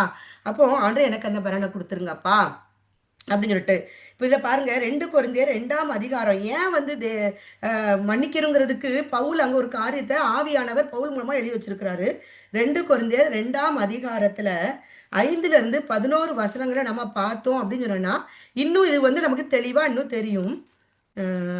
எப்படி அப்படின்னு சொன்னோன்னா, அங்கே பவுலையும் ஒருத்தர் என்ன பண்ணியிருக்கிறாரு, ரொம்ப காயப்படுத்திருக்கிறாரு, ரொம்ப துக்கப்படுத்திருக்கிறாரு. அப்போ அப்படி அவர் துக்கத்தில் இருக்கும் பொழுது அவர் ரொம்ப சிறுமப்படுத்தப்பட்டிருக்கிறார் போல. அதுல இருக்குது பாருங்க 6ஆம் வசனத்துல 2 கொரிந்தியர் 2 கொரிந்தியர் 7ஆம் அதிகாரத்துல இருக்குது. ஒருத்தர் யாரோ ஒரு காயப்படுத்தும் பொழுது சிறுமப்படுத்தப்பட்டிருக்கிறாரு. அப்ப ஆறுதல் செய்கிற தேவன் வந்து எனக்கு தீத்து வந்ததுனால எனக்கு ஆறுதல் செய்தார். அவர் அந்த துக்கத்தில் இருக்கும் பொழுது சிறுமப்பட்டு இருக்கும் பொழுது யாரு வர்றானா, தீத்துவ தேவன் என்ன செய்றாரு, அனுப்பி பவுல வந்து ஆறுதல் படுத்துறாரு. அதாவது தேவன் வந்து மனுஷனாதான் மனித ரூபத்துல வந்துதான் நமக்கு என்ன பண்ற, நம்ம ஒரு காரியத்துல நம்ம தொஞ்சு போயிருக்கும்போது அன்னைக்கு யார் மூலமாவது நம்மள காயத்தை அங்க கட்டிக்கிட்டே இருப்பார். நம்ம நம்ம நம்ம அவருடைய பிள்ளைகள் மூலமா நம்மள திடீர்னு பேச வச்சு நம்மளுக்கு நம்ம என்ன ஒரு பாதையில போயிட்டு இருப்போம், நம்மள காயத்தை கட்டி நம்மளுக்கு ஆறுதல் செய்வார் தீத்துவ போல. அது பாருங்க 2 கொரிந்தியர் 2ஆம் அதிகாரத்துல பாருங்க, அதுல இருக்குது. துக்கம் 2வது 5ஆம் அதிகாரம் பாருங்களேன். துக்கம் உண்டாக்கிறவன் எனக்கு மாத்திரமல்ல ஒருவாறு உங்கள் எல்லாருக்கும் துக்கம் உண்டாக்கினான். 7ஆம் வசனம் வரை இந்த காரியம் தொடருது. அப்போ அது இந்த தீத்துல ஒருத்தர் பேரை எழுதியிருப்பாரு. என்னது அல்ல, ஒருத்தர் பேர் அதுல எழுதியிருப்பாரு. கொஞ்சம் இருங்க, நான் அதை பார்த்து சொல்லிடுறேன்.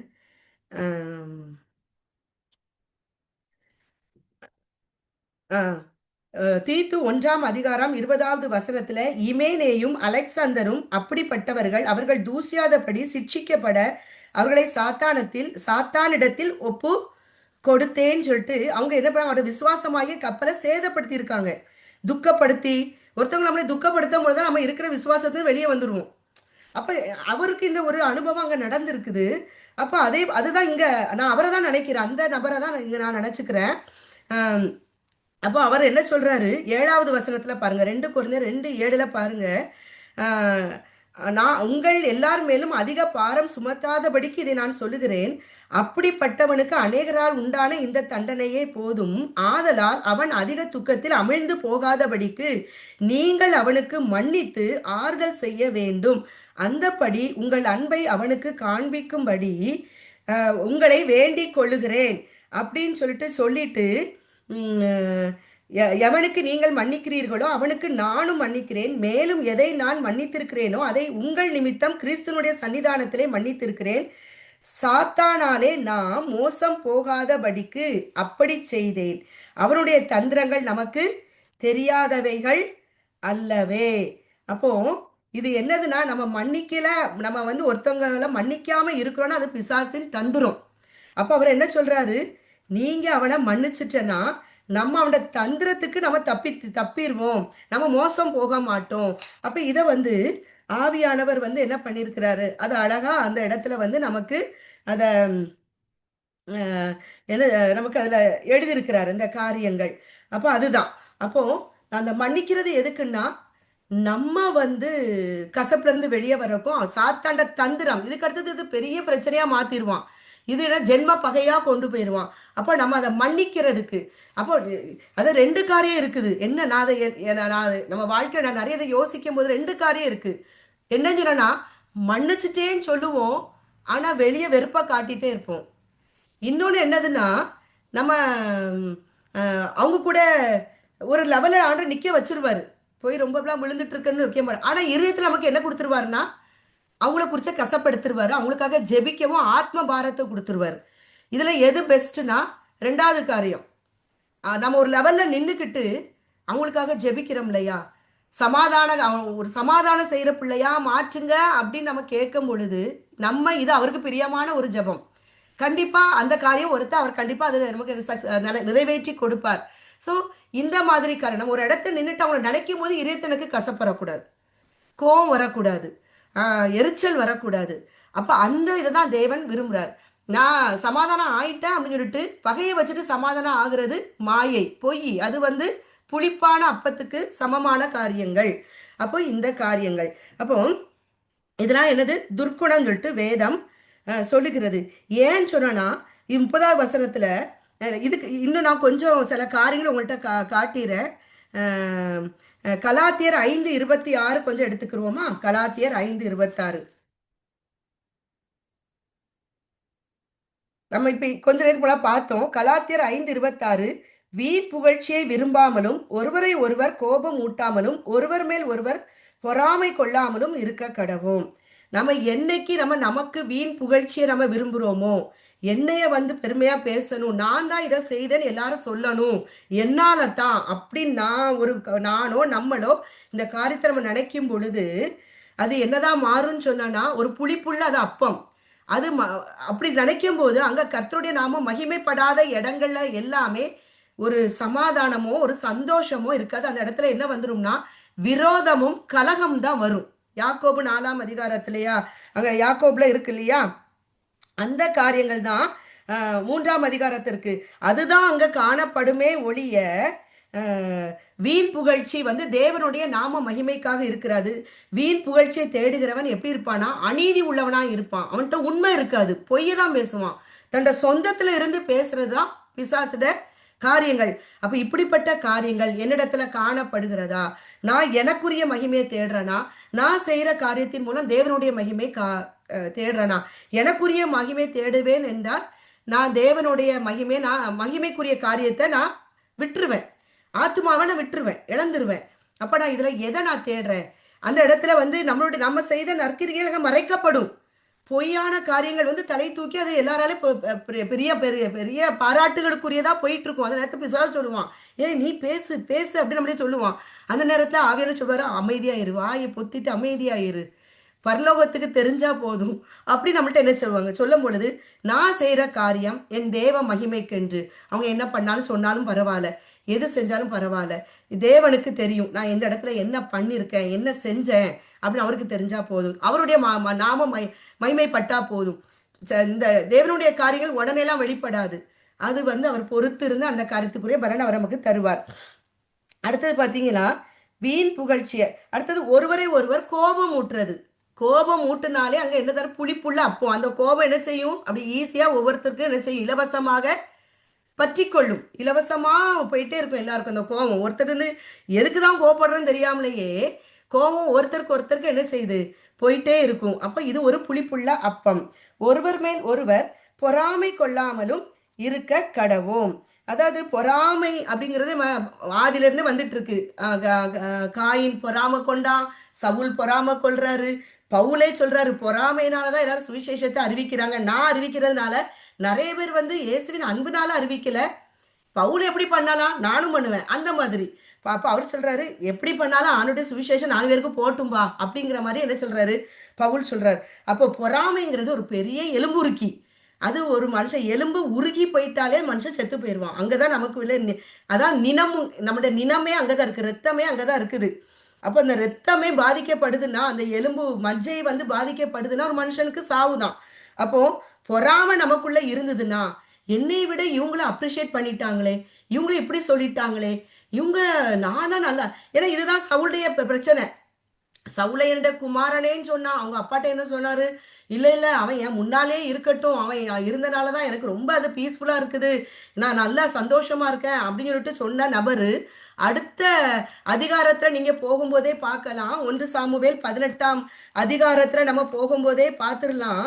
அவனை வந்து தாவீது வந்து கோலியாத்த வெற்றி கொண்டு அவனை வந்து மேற்கொண்டு வரும் பொழுது அந்த இஸ்ரவேலோட ஸ்திரீகள்லாம் பாடும் பொழுது இது யாருக்கு விசனமா இருக்குது, அவனுக்கு பொறாம வருது, காய்மகாரமா, அது முதல் அவனை காய்மகாரமாய் பார்த்தான் இருக்குது.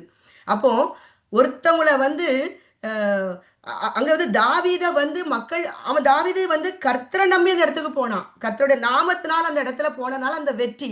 சவுல் தண்ட சுய மகிமையை தேடினான், அவன்கிட்ட இருந்தது என்னது, சரீர பிரகாரமான பேர் புகழை எதிர்பார்த்தான். ஆனா தாவீது கர்த்தருடைய நாம மகிமைப்படணும், அவன் எப்படி இந்த இவன் விருத்த சேதனம் இல்லாதவன் என் தெய்வத்தின் நாமத்தை எப்படி தூஷிக்கலாம், அந்த அந்த ஒரு வைராக்கிய வெறியில போய் நின்னா. அவனை தேவன் என்ன தனக்காக வைராக்கியம் பாராட்டின தாவீத அவர் வெற்றி பெற செய்தார்.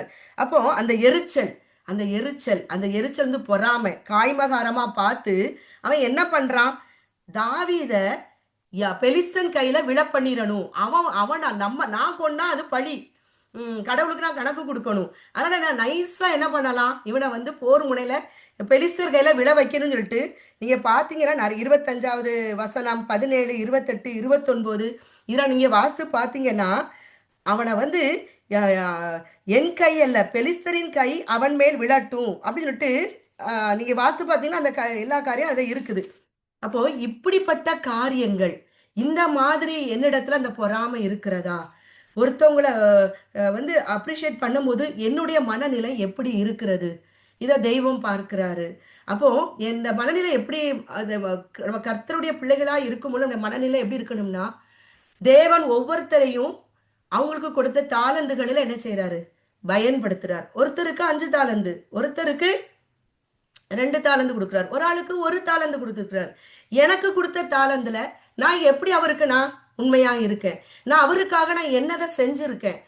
அதுதான் தேவன் என்னிடத்துல எதிர்பார்ப்பாரே ஒழிய, ஐயோ அவங்க அப்படி பண்றாங்க நான் அப்படி பண்ணாம இருக்கிறேன்னு நான் வந்து கில்ட்டி ஆகி நான் தேவையில்லாத காரியங்களை நானா எல்லாத்துலயும் தலையிட்டு கொள்வது, நான் மொத்தத்துல எல்லாமே முட்டுப்புள்ளி ஆயிரும், ஒண்ணுமே செய்யாம பூஜ்ஜியமாயிரும். அப்போ எனக்கு கொடுத்த தாளந்துகளை நான் எப்படி பயன்படுத்துறேன்? எனக்குள்ள அப்ரிசியேஷன் எங்கிருந்து வரும்? எந்த தெய்வத்திலிருந்து மாத்திரம்தான், பரலோகத்திலிருந்து எனக்கு அதுக்கு வரும். நான் வந்து மற்றவங்கள நான் எப்படி பண்ணணும்? அப்ரிஷியேட் பண்றவங்கள நான் காணப்படணும். அப்போ இந்த பொறாமைங்கிறது என்னிடத்துல வரக்கூடாது ஆண்டவரே. இப்படிப்பட்ட காரியங்கள் இது சாதாரணமா மனிதர்கள் எல்லாருக்கும் வரக்கூடிய சூழ்நிலைகள் தான். ஆனா நம்ம அந்த அதிகாலையில நம்ம ஜபத்துல அந்த உள்ளார்ந்த ஆவிக்குரிய மனுஷன்ல இருக்கிற ஆண்டவரே, இந்த காரியங்களை என்னிடத்துட்டு போயிடணும் ஆண்டவரே அப்படின்னு சொல்லிட்டு நம்ம தேவனிடத்துல நம்ம இப்படி பண்ணும்போது நம்ம யாரை துக்கப்படுத்துறோமா? நாம் மீட்கப்படும் நாளுக்கென்று முத்திரையாக பெற்ற பரிசுத்த ஆவியானவரை நம்ம துக்கப்படுத்துகிறோம். மீட்கப்படும் நாளுன்னா எந்த நாள்? நம்ம கிறிஸ்துமஸ் இரட்சகரா பிறக்கும் பொழுது பாவத்தின் அடிமைத்தனத்தில் இருந்து, அதாவது இந்த புளிப்புள்ள அப்பமாகிய இந்த பாவ துர்க்குணத்துல இருந்து, பொல்லாத துர்க்குணத்துல இருந்து, பொல்லாப்ப நினைக்கிறது, துர்க்குணம் பொல்லாப்பு எல்லாமே நான் சொன்னேன் இல்லையா? 1 சாமுவேல், அப்புறம் நாபால், அவன்கிட்ட இருந்தது பொல்லாப்பான ஒரு குணம், நன்மைக்கு தீமை செய்யறான். தாவீது வந்து அவருக்கு இப்ப நான் அதெல்லாம் விலாவாரியா நான் போறேன்னா இன்னைக்கு நிறைய சொல்ல முடியல. நம்ம இதை புரிஞ்சுக்கிட்டு நீங்க புரிஞ்சுக்கிட்டீங்கன்னா காரியங்கள். இந்த நாபால் என்ன பண்றாரு? தாவீது வந்து அவருடைய ஆடுகளெல்லாம் அந்த இடத்துல பாதுகாப்பா தான் வச்சிருக்கிறாரு. தாவீது நல்ல டீசெண்டா தான் தன்னுடைய ஊழியக்காரர்களை அனுப்பி அவன்கிட்ட போய் இதை சொல்லுங்கப்பா, இந்த மலைகளை திரியும் ஆடெல்லாம் பத்திரமா பாதுகாத்து கொண்ட எனக்கும் என் கூட இருக்கிறவங்களுக்கும் நீ இது கொடுணுன்னா, அவன் பேசுற பேச்ச பார்த்து நான் அவன் யாரு இவன் யாரு தாவீது யாரு, அவன் வந்து ராஜாவுக்கு ரோதமா கலகம் பண்ணிட்டு ஓடி வந்தவன் தானே. தேவையில்லாத வார்த்தைகளை பேசுறது. அவன் எப்படி இருந்தான்? மடா குடிகாரனா, முரடனா. அப்போ அவனோட சிந்தைகள் எல்லாமே எப்படி இருந்தது? பொல்லாப்பா இருந்தது. அங்க ஒரு அபிகாயில் இல்லைன்னு அன்னைக்கு அபிகாயிலுக்கு ஒரு மூலம் ஒரு பெரிய ஒரு சந்ததி வந்து எழும்பி இருக்காது. அப்போ அந்த இடத்துல அப்போ நம்ம அபிகாயில் வந்து எப்படி இருக்கான்னா புளிப்பில்லாத அப்பத்துக்கு ஒப்பா இருக்கிறாங்க.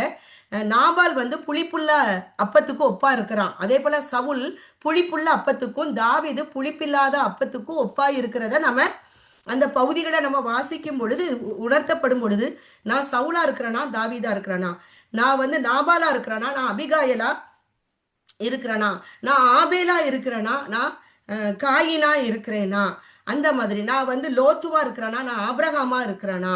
இந்த காரியங்கள் நம்மிடத்துல நம்ம என்ன செய்யணும்? தேவ சமூகத்தை நம்ம உணர்த்தப்படுவோம். நம்ம தப்பு செய்ய நமக்கே தெரியும், அவன் உணர்த்துவார். இப்போ அந்த இடத்துல நம்ம சரிப்படுத்தி அவருடைய காரியத்துல நம்ம காணப்படுகிற காரியங்கள், உண்மையா காணப்படுற காரியங்கள். அப்புறம் வந்து பாத்தீங்க அப்படின்னு சொன்னா, சில மனிதர்கள் நம்ம வந்து மனிதர்களுக்கு முன்பாக நம்ம யோக்கியமா நடந்து கொள்ளணும் அப்படிங்கிற காரியங்கள் நம்மிடத்துல காணப்படுமானால் அது ஒரு என்னது? புளித்த மாவு. மனுஷர்கள் வந்து என்னைய பார்க்கணும் அப்படின்னு சொல்லிட்டு நம்ம செய்யற காரியங்கள் அப்படின்னா மாய்மாலமான காரியங்கள். அதனாலதான் தேவன் சொன்னாரு, இந்த பரிசெயர் சதிசெயருடைய புளித்த மாவை குறித்து நீங்கள் எச்சரிக்கையா இருங்கள் என்று சொன்னாங்க. அவங்க என்ன பண்ணாங்க? மக்களுக்கு உபதேசம் பண்ணினாங்க. ஆனா மத்தேயு நம்ம 23ஆம் அதிகாரத்துல இந்த காரியங்களை நம்ம பார்க்கலாம். அப்போ அதனால அந்த வாழ்க்கை என்னது? நான் ஒரு காரியத்தை நான் சொல்றேன் அப்படின்னு சொன்னா அந்த கருத்தை நான் சொல்லாம எங்க பிள்ளைகளுக்கோ நான் உங்களுக்கோ மற்றவங்களுக்கோ இந்த காரியத்தை நான் பெருசா சொன்னா நான் யாரு? ஒரு மாய்மாலக்காரி. நான் மாய்மாலம் பண்றேன், இது கர்த்தருக்கு தெரியும், மாய்மாலம் பண்றேன் அப்படிங்கிற காரியம் தான் உண்மை. அப்போ தேவன் என்ன சொல்றாரு? நம்ம ஒரு காரியத்தை சொல்றோம் அப்படின்னு சொன்னா நான் அந்த இடத்துல நான் ஆண்டோட ஒப்புரவா இருக்கிறேனா, நான் அதுல சரிப்படுத்தி இருக்கிறேனா, என்னை சரிப்படுத்த நான் என்னை ஒப்பு கொடுத்துருக்கிறேனா, பிரயாசப்படுறேனா, இது தேவனுக்கு ஏற்ற துக்கம் என்னிடத்துல இருக்கிறதா? அப்படி இல்லை அப்படின்னு சொன்னா நம்ம ஒரு மாய்மாலமான ஒரு வாழ்க்கை. அதான் பரிசேயருடைய புளித்த மாவு. அந்த அந்த மாவு வந்து என்னன்னா ஜனங்களை நித்தியத்துக்குள்ள தேவனுடைய ராஜ்யத்துக்குள்ள பிரவேசிக்க தடையா இருக்கக்கூடிய காரியங்கள். அதாவது சரீர பிரகாரமான சடங்குகள், சரீர பிரகாரமான ஒழுங்குமுறைகள் எல்லாம் மக்களுக்கு சொல்லி கொடுக்குறாங்க. ஆனா ஆத்துமாக்கு அடுத்த காரியத்துல வரும் பொழுது அவங்க எதெல்லாம் விட்டுறாங்களாம்? நீதி, இரக்கம், விசுவாசத்தை விட்டுறாங்க. இந்த நீதி, இரக்கம், விசுவாசம் இது இயேசு கிறிஸ்துல இருக்கக்கூடிய ஒரு நற்குணம். புளிப்பில்லாத அப்பமாகிய கிறிஸ்து அவருக்குள்ள இருக்கிற அந்த காரியம் எனக்குள்ள இருக்கிறதற்கு நான் முயற்சி செய்யணும், நான் வாஞ்சிக்கிறேனா, இந்த காரியம் நம்ம ஒவ்வொரு இடத்துல காணப்படணும் என்றுதான் தேவன் விரும்புகிறார். அப்ப நம்ம அந்த பரிசேரை போல ஒரு புளிப்புள்ள அப்பமாகிய வாழ்க்கை நம்ம வாழ்க்கையில இருந்தா நம்ம அந்த இடத்துல சரிப்படுத்தி கொள்ளுவோம். மனுஷர் என்னைய பெருமையா பேசணும், மனுஷருக்கு முன்னால நான் யோக்கியமா வாழணும் அப்படின்னு காண்ற காரியங்கள் எல்லாம் வந்து என்னதுன்னா புளிப்புள்ள அப்பம். வேதாகமத்துல உண்மை உள்ள மனிதர்கள் ஆண்டர் நம்மள்ட்ட இதெல்லாம் புளிப்புள்ள காரியங்கள். ஆண்டர் என்ன சொல்றாரு? புளிப்பில்லாத அப்பமாகிய உண்மை துப்புரவு உங்களிடத்துல காணப்படணும்னு சொல்லிட்டு 1 கொரிந்தியர் 5 நம்ம பார்க்கிறோம் பாருங்களேன். ஆதலால் 8ஆம் வசனம், பழைய புளித்த மாவோடே அல்ல, துர்க்குணம் பொல்லாப்பு என்னும் புளித்த மாவோடும் அல்ல, துப்புரவு உண்மை என்னும் புளிப்பில்லாத அப்பம். இதுல துப்புரவு அப்படின்னு சொல்லிட்டு நம்ம பார்த்தோம்னா, நம்ம துப்புரவுனா என்னது? குப்பையா கிடக்குது, அந்த இடத்த நம்ம விளக்கு மாற வச்சு துடைப்பத்தை வச்சு நம்ம நீட்டா நல்லா பெருக்கி எடுத்துட்டோம்னா அந்த இடத்த பார்க்க எப்படி இருக்கும்? சுத்தமா இருக்கும். அதான் துப்புரவு. அப்போ என்னுடைய இருதயத்துல, நம்முடைய இருதயத்துல இந்த புளிப்புள்ள அப்பமாகிய வீண் புகழ்ச்சி, வீண் பெருமை, கோபம், கெட்ட வார்த்தை, வேற என்னது, பொறாமை, கசப்பு, இந்த குப்பையெல்லாம் இந்த இந்த இந்த காரியங்கள் நம்மளுடைய இதயத்துல இருக்கும் பொழுது அவரால் நம்ம இடத்துல செயல்படவும் முடியாது, நம்மளை பயன்படுத்தவும் முடியாது. இது நம்ம பிள்ளைகளை பாதிக்கும், சந்ததிகளை பாதிக்கும், தலைமுறைகளை பாதிக்கும், நம்மளை சுற்றி இருக்கிறவர்களை பாதிக்கும். நம்ம சொல்ற பூவோடு சேர்ந்த நாரும் மணக்கும் அப்படின்னு சொல்லிட்டு சொல்லுவாங்க இல்லையா? அந்த மாதிரி காரியங்கள் தான். அப்போ இந்த இது வந்து அப்போ நம்மள்ட்ட இருந்து நம்மளைய வந்து நம்ம நற்குணம் வேணும்னா நம்ம தேவனுடைய வார்த்தை தான் ஒரு மனுஷனா பெறையா மக்கள் சொன்ன அந்த காரியங்கள். அப்போஸ்தலர் 17:17 வரும் நினைக்கிறேன் அந்த காரியம். அப்போ துப்புரவு என்கிறது அப்படின்னு சொன்னா இதுதான், என் இதயத்துக்குள்ள இந்த கச்சடா இருக்கக்கூடாது, இந்த இந்த காரியங்கள் இல்லாதபடிக்கு காத்து கொள்கிறது. இன்னும் நம்ம கொஞ்சம் பார்க்கலாம் அப்படின்னு சொன்னா 2 கொரிந்தியர் 2ஆம் அதிகாரம் 17வது வசனத்தை பார்த்தோம்னா, அநேகரை போல் நாங்கள் தேவ வசனத்தை கலப்பாய் பேசாமல் துப்புரவாகவும் தேவனால் அருளப்பட்ட பிரகாரமாகவும் கிறிஸ்துவுக்குள் தேவ சந்நிதியில் பேசுகிறோம். அந்த நாட்கள்லயும் எப்படி இருந்திருக்கிறாங்கன்னா, அந்த விருத்த சேதனத்தை குறித்து, நீ விருத்த சேதனம் பண்ணிக்கொண்டா போதும், ஆத்துமாவோட நீ என்ன தப்பும் பண்ணிக்கிடலாம். நீ சரீரத்தை விருத்த சேதனம் பண்ணினானா நீ என்ன பண்ணுவ? பரலோகத்துக்கு போயிருவ. இது அவங்க இயேசு கிறிஸ்துனுடைய சொந்த ஜனங்கள் மத்தியில இருந்திருக்குது. இன்னைக்கு இதே காரியங்கள் நம்ம நம்ம காரியங்கள் இருக்குது. இந்த விழாக்கள் கொண்டாடி இப்படி பண்ணுனா, நீ வந்து இந்த கொடியை வந்து தொட்டுட்டானா, ஒருத்தவங்க சொல்றாங்க, ஒரு ஒரு இடத்துல வந்து கொடியேற்றம் நடக்குது, நான் கரெக்டாக அந்த வீட்டுக்குள்ள போயிட்டேன். போகும்போது அங்கே என்ன அந்த வார்த்தை சொல்றாங்கன்னா, நீங்க இந்த கொடி அன்னைக்கு கொடியேற்ற விழா, அப்போ அது வந்து டெலிகாஸ்ட் பண்றாங்க, இந்த கொடியை தொட்டானா அவங்க பாவங்கள்லாம் நீங்கிரும். இந்த காரியம் அப்போ அதாவது என்னன்னா, நீ குடிச்சுக்கோ, வெறிச்சுக்கோ, எல்லாம் பண்ணலாம், அதை பாரு இதை பாரு, இஷ்டத்துக்கு எல்லாம் சண்டை போடு, எல்லாம் பண்ணிக்கலாம். ஆனா நீ இந்த கொடியை தொட்டுட்டானா நீ என்ன பண்ணிடுவ? பரலோகத்துக்கு போயிடுவ. நீ கயிறு இதில் கையில கட்டிட்டேன்னா பண்ணிடுவ. இல்லாட்டா நீ உருண்டு உருண்டு போனானா பண்ணிடுவ. இல்லாட்டா நீ அந்த ஒரு கொடியை, ஏன்னா இந்த காரியமும் நான் கொடியெல்லாம் முடிச்சுட்டு மகளுடைய இதை ஒரு ஊர்ல வந்து ஸ்ரீவைகுண்டன்னு ஒரு ஊர்ல அப்போ சொல்லும் போது எல்லாத்தையும் நம்ம செஞ்சிருவோம் இல்லையா? அப்போ எங்க வீட்டில் எங்க பெரியம்மா அவங்க சொன்னாங்க, நீ என்ன பண்ணு, அந்த கொடியை வாங்கி அந்த கொடி மரத்தை சுத்தி வா, இத்தனை தடவைக்கு சுத்தி வா, எல்லாத்தையும் சுத்தியாச்சு. ஆனா பார்த்தா அன்னைக்கு ஃபிட்ஸ் வருது பஸ்ல வரும்போதே. அப்போ இதுதான் கதை. அப்ப இது வந்து நம்மள என்ன செய்யாது? அதாவது சரீர சடங்குகளுக்கு முக்கியத்துவம் கொடுத்து தேவனுடைய வசனத்தை நமக்கு ஏத்தாப்புல அந்த இதை மாத்திக்கிறது. அப்போ இது கலப்பா பேசுற காரியம் இல்லை. துப்புரவாக பைபிள் வேதம் என்ன சொல்லுதோ அதை ஆவியானவர் காட்டுற வெளிச்சத்துல அவரால் அருளப்பட்ட பிரகாரமாக நான் யாருக்குள் அவர் ஆவியானவர் எனக்கு எப்படி அருளுகிறாரோ, பிதாவாகிய தேவனுடைய ஆழங்களை அறிகிறவர் ஆவியானவர், அவர் அருளுகிற பிரகாரமாய் நான் யாருக்குள்ள இருந்து பேசணும்னா கிறிஸ்துவுக்குள் இருந்து நம்ம பேசணும். அதுதான் துப்புரவு அப்படின்னு சொல்லிட்டு இதுக்குள்ள டெஃபினிஷனை நம்ம அங்க பார்க்கிறோம். கொலோசியர் 2ஆம் அதிகாரம் 6வது வசனத்துல ஒரு காரியத்தை பார்த்துருவோம். கொலோசியர் 2:6. கொலோசியர் 2:6. அதான், ஆகையால் நீங்கள் கர்த்தராகிய இயேசு கிறிஸ்துவை ஏற்றுக்கொண்டபடியே அவருக்குள் வேர் கொண்டவர்களாகவும் அவர் மேல் கட்டப்பட்டவர்களாகவும் அவருக்குள் நடந்து கொண்டு. அதுல பாருங்க 8வது வசனம், லௌகீக ஞானத்தினாலும் மாயமான தந்திரத்தினாலும் ஒருவனும் உங்களை கொள்ளை கொண்டு போகாதபடிக்கு எச்சரிக்கையாயிருங்கள். அது மனுஷர்களின் பாரம்பரிய நியாயத்தையும் உலக வழிபாடுகளையும் பற்றினதே அல்லாமல் கிறிஸ்துவை பற்றினது அல்ல. அதே இது 19வது வந்தாலும் அதே போலதான் இருக்கும். மாயமான தாழ்மையிலும் தேவ தூதர்களுக்கு செய்யும் ஆராதனையிலும் விருப்பமுற்று காணாதவர்களினாலே துணிவாய் நுழைந்து தன் மாம்ச சிந்தையினாலே வீணாய் இருமாப்பு கொண்டிருக்கிற எவனும் உங்கள் பந்தய பொருளை நீங்கள் இழந்து போகும்படி உங்களை வஞ்சியாதிருக்க பாருங்கள். நீங்கள் கிறிஸ்துடனே கூட உலகத்தின் வழிபாடுகளுக்கு மறுத்தது உண்டானால் இன்னும் உலக வழக்கத்தின்படி பிழைக்கிறவர்களைப் போல அப்படின்னு இருக்குது. அப்போ நம்ம மனித கற்பனைக்கு முக்கியத்துவம் கொடுக்காதபடிக்கு தேவனுடைய கட்டளைக்கு நாம் முக்கியத்துவம் கொடுத்து நடக்கிற காரியங்கள். அப்போ அப்போ நான் இந்த சடங்காச்சாரங்கள் என்னைய பாவத்திலிருந்து விடுவிக்காது, என்னைய நித்தியத்துக்குள்ள கொண்டு போகாது. இயேசுவின் வார்த்தைக்கு நான் கீழ்ப்பட்டு நடக்கும் பொழுதுதான். அதுதான் இதுல இந்த டைட்டில இதுல என்னது, சத்தியத்தை அறிவீர்கள், சத்தியம் உங்களை விடுதலையாக்கும். நம்ம இந்த சத்தியத்தை அறிய அறியதான் இப்ப என்னிடத்துல என்ன துர்க்குணம் இருக்கு, என்னிடத்துல என்ன தீட்டான காரியம் இருக்கு, என்னிடத்துல என்ன புளிப்பான அப்பம் இருக்குது, அதை ஆவின் உணர்த்தும் பொழுது நம்ம அதுல இருந்து என்ன செய்யறோம், விடுதலை ஆக்கப்படுறோம் இல்லையா?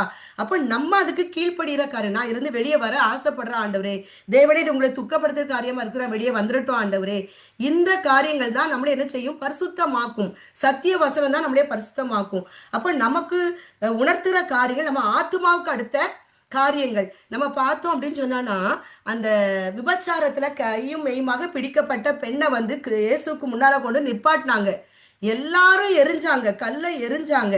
அப்போ எரிஞ்சிட்டு என்ன சொன்னாங்கன்னா, நியாய பிரமாணத்துல இப்படி எழுதி இருக்குது, அதனால நாம என்ன செய்யணும், மோசே நியாய பிரமாணத்துல கல்லெறிஞ்சு கொள்ளு இருக்குது, நீங்க கல்லெறிஞ்சு கொள்ளணும்னு சொல்லிட்டு ஏசுட்ட வந்து 2 காரியம், குற்றம் கண்டுபிடிக்கிற காரியம். இது ஒரு புளிப்புள்ள அப்பம், குற்றம் கண்டுபிடிக்கிறது. அதாவது ஒரு காரியத்தை தெரிஞ்சுக்கிட்டு தெரியாதது மாதிரி நம்ம ஒருத்தவங்கள்ட்ட கொஸ்டினை இந்த கொக்கி போட்டு கேட்கறது புளிப்புள்ள அப்பம். இதெல்லாம் பரிசெயருக்குள்ள குணங்கள். அப்போ இந்த காரியங்கள் அவர்கிட்ட குற்றம் கண்டுபிடிக்கிறதுக்காக கொண்டு வந்தாங்க. அப்போ அந்த இடத்துல நியாய பிரமாணத்துக்கு அவர் முக்கியத்துவம் கொடுத்திருந்தாருன்னா இயேசு கிறிஸ்து அவர் தான் முதல் கல்ல எரிஞ்சிருக்கணும். ஆனா அந்த இடத்துல அவர் என்ன பண்ணினாருன்னா, அந்த அந்த விபச்சார ஸ்திரீய அன்புனால அவர் டீல் பண்ணார். அந்த அன்பு போய், யாரும் உனக்கு கல்வி சிலையா, அவர் சொன்ன ஒரு வாரத்துல எல்லாரும் போயிட்டாங்க, நானும் உனக்கு ஒண்ணு செய்ய மாட்டேன், நீ இனி பாவம், ஏசாவை நோக்கி நானும் உன்னை ஆக்கினைக்குள்ளாக தீர்க்கிறதில்லை, நீ போ, இனி பாவம் செய்யாதே என்றார். இது அன்புள்ள ஒரு வார்த்தை. இதுதான் என்னது, ஆத்துமா. ஒரு ஆத்துமா ரட்சிக்கப்படுவதற்கு நான் வந்து நியாய பிரமாணத்தின்படி நான் ஒருத்தவங்களை குற்றப்படுத்திக்கிட்டே இருந்தேன்னு சொன்னா, அந்த நபர் இருக்கிற நிலைமையில இன்னும் என்ன செய்வாங்க, மோசமான ஒரு மனத்தா மனிதருக்கு பயப்படுற பயத்தின் ஆவிக்குள்ள, குற்ற உணர்வுக்குள்ள, இயேசுக்கு அடுத்த காரியத்துக்குள்ள போகாம மனுஷனுக்கு பயப்படுற பயத்திலே போய் இந்த இடத்த விட்டு போயிருவாங்க. அப்போ நான் அப்படி அதுக்கு நாம் காரணமா இருக்க கூடாது. இயேசு கிறிஸ்து தன் அன்புனால அதுதான் இங்க நியாயப்பிரமாணம் அடிபட்டு போச்சு. அப்போ புதிய ஏற்பாட்டு காலத்துல நம்ம எப்படி அன்புனால ஒரு மனிதர்களை என்ன செய்யறது, நம்ம டீல் பண்ணும்போது கண்டிப்பா அந்த ஆத்மாவை கர்த்தருக்கென்று ஆதாயப்படுத்த முடியும். இன்னைக்கு கண்டிப்பா அந்த பெண்ணால எத்தனையோ பேர் ரட்சிப்புக்குள்ள அந்த பெண் வழி நடத்தப்பட்டிருப்பாங்க. நிறைய பேர் சமாரிய ஸ்திரீய தேவன் சந்தித்த விதம், அன்புடன் அவளை வந்து அழகா அவளுடைய தவற சொல்லி காட்டும் பொழுது அவ போய் சமாரியால சொல்லி அவள் நிமித்தமாக சமாரியர்கள் அநேகர் அவரை ஏற்றுக்கொண்டார்கள் என்று யோவான் 4 பார்க்கிறோம். புதிய ஏற்பாடு காரியங்கள் வெளிச்சம் எப்படின்னு சொன்னா, நம்மளுடைய இது வந்து ஆத்துமாக்கு அடுத்த காரியங்கள், ஆவியானவரால் வழிநடத்தப்படுகிற காரியங்கள், ஆவியானவர் துக்கப்படுத்தாத காரியங்கள், அதுதான் புளிப்பில்லாத அப்பம். உண்மை என்னிடத்துல காணப்படணும். நம்ம பார்த்திருக்கோம், இந்த உண்மை துப்புரவு. இதுதான் இந்த துப்புரவு என்னது, உண்மை உள்ளுக்குள்ள சத்தியம் நமக்குள்ள வர வர வர நம்ம என்ன செய்வோம், நம்ம உண்மையா நமக்குள்ள உண்மைங்கிற காரியம் வளர கண்டிப்பா தொடங்கிரும். அது பிள்ளைகளுக்கு நம்ம அதை கடத்தணும், கொண்டு போகணும். நம்ம குடும்பங்களுக்கு இதை கொண்டு போகணும். அப்போ நம்ம சுற்றி இருக்கிறவர்கள், நம்ம ஃப்ரெண்ட்ஸுகளுக்கு நம்ம இதை நம்ம ஒரு காரியத்தை நல்லது கற்றுக்கொண்டோம்னா, நான் ஒன்றை ருசிச்சிருக்கேன், டேஸ்ட் நல்லா இருக்கு, அப்போ அந்த டேஸ்ட்டை நான் என்ன செய்யணும், மற்றவங்களுக்கு நான் கொண்டு போறதுக்கு எம்மேல் விழுந்து அது கடமையா இருக்கிறது. அப்ப நம்ம பார்க்கிறோம் இதுல நிறைய என்னது யாரெல்லாம் வந்து உண்மை உள்ளவர்களாக இருந்தார்கள் பார்த்தீங்கன்னா, ஆதி ஆகமத்துல 6வது அதிகாரம் 9, எபிரேயர் 11:7 பார்த்தீங்கன்னா, நோவா அவன் உண்மை உள்ளவனா இருந்ததுனால அந்த நாட்கள் இருந்த அந்த ஜனங்கள்ல தேவன் அவனை தேர்ந்தெடுத்து அவனோட குடும்பத்தை பாதுகாக்கிறதற்கு பேழைய செஞ்சாராம். அவன் குடும்பத்தை பார்க்கறதுக்கு எபிரேயர் 11 இருக்கு 7. அதை நீங்க வாசித்து பார்த்தா அப்போ அந்த காரியம் நெகேமியால பாத்தீங்கன்னா 9ஆம் அதிகாரத்துல 7-8 வசனத்துல ஆபிரகாம் அவன் இருதயத்தை உமக்கு முன்பாக உண்மை உள்ளதாக கண்டு கானானை கொடுக்கும்படி அவனோடு உடன்படிக்கை பண்ணினார். அதே போல நோவாவோடு உடன்படிக்கை பண்றாரு. மோசே பார்த்தீங்கன்னா என்னாமம் 12:7. அதே மாதிரி எபிரேயர் 3ஆம் அதிகாரத்திலே வரும். என் வீட்டில் எங்கும் உண்மை உள்ளவன் அப்படின்னு அவன் என்ன செய்யறான், தேவனால சாட்சி பெறுகிறான்.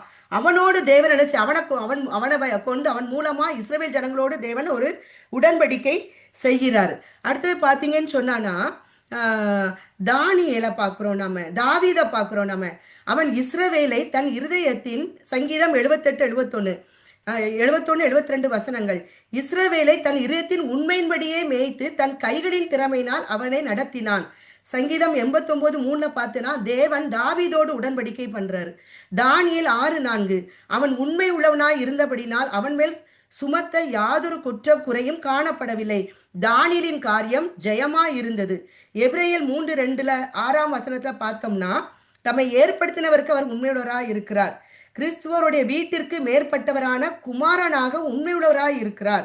அப்போ 2 தீமோத்தேயு 2:13 பார்த்தோம்னு சொன்னா அடுத்தது பார்த்தோம்னா பவுல் அது அடுத்த வருவோம்.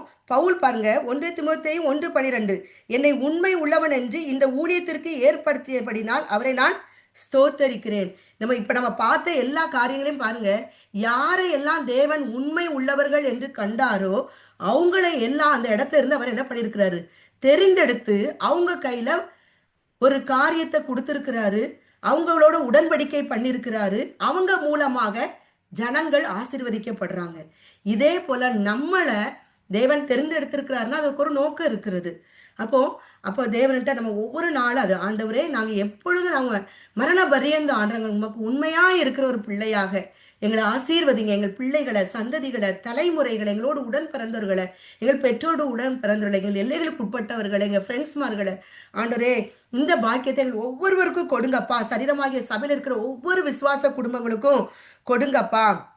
அப்போ தேவன் நம்மளிடத்தை எதிர்பார்க்கிறது என்னதுன்னா உண்மை இருந்ததுனால ஊழியத்திற்கு அவர் என்ன செய்யறாரு, ஏற்படுத்துறாரு. இந்த உண்மை நானா உண்மையா இருக்கவும் மாட்டோம். அப்ப இந்த உண்மை எப்படி நமக்குள்ள வரும் அப்படின்னு சொன்னா அதுக்கு பவுல் மூலமா அவன் எழுதி வச்சிருக்கிறாரு. 1 கொரிந்தியர் 7:25 நான் உண்மையுள்ளவனாய் இருக்க கர்த்தரால் இரக்கம் பெற்று. நான் உண்மை உள்ளவளா இருக்கணும்னா கர்த்தர் கண்ணில் எனக்கு இரக்கம் இருந்தா தான் நான் உண்மையா இருக்க முடியும், நம்ம உண்மையா இருக்க முடியும், நம்ம பிள்ளைகள் உண்மையா இருக்க முடியும்.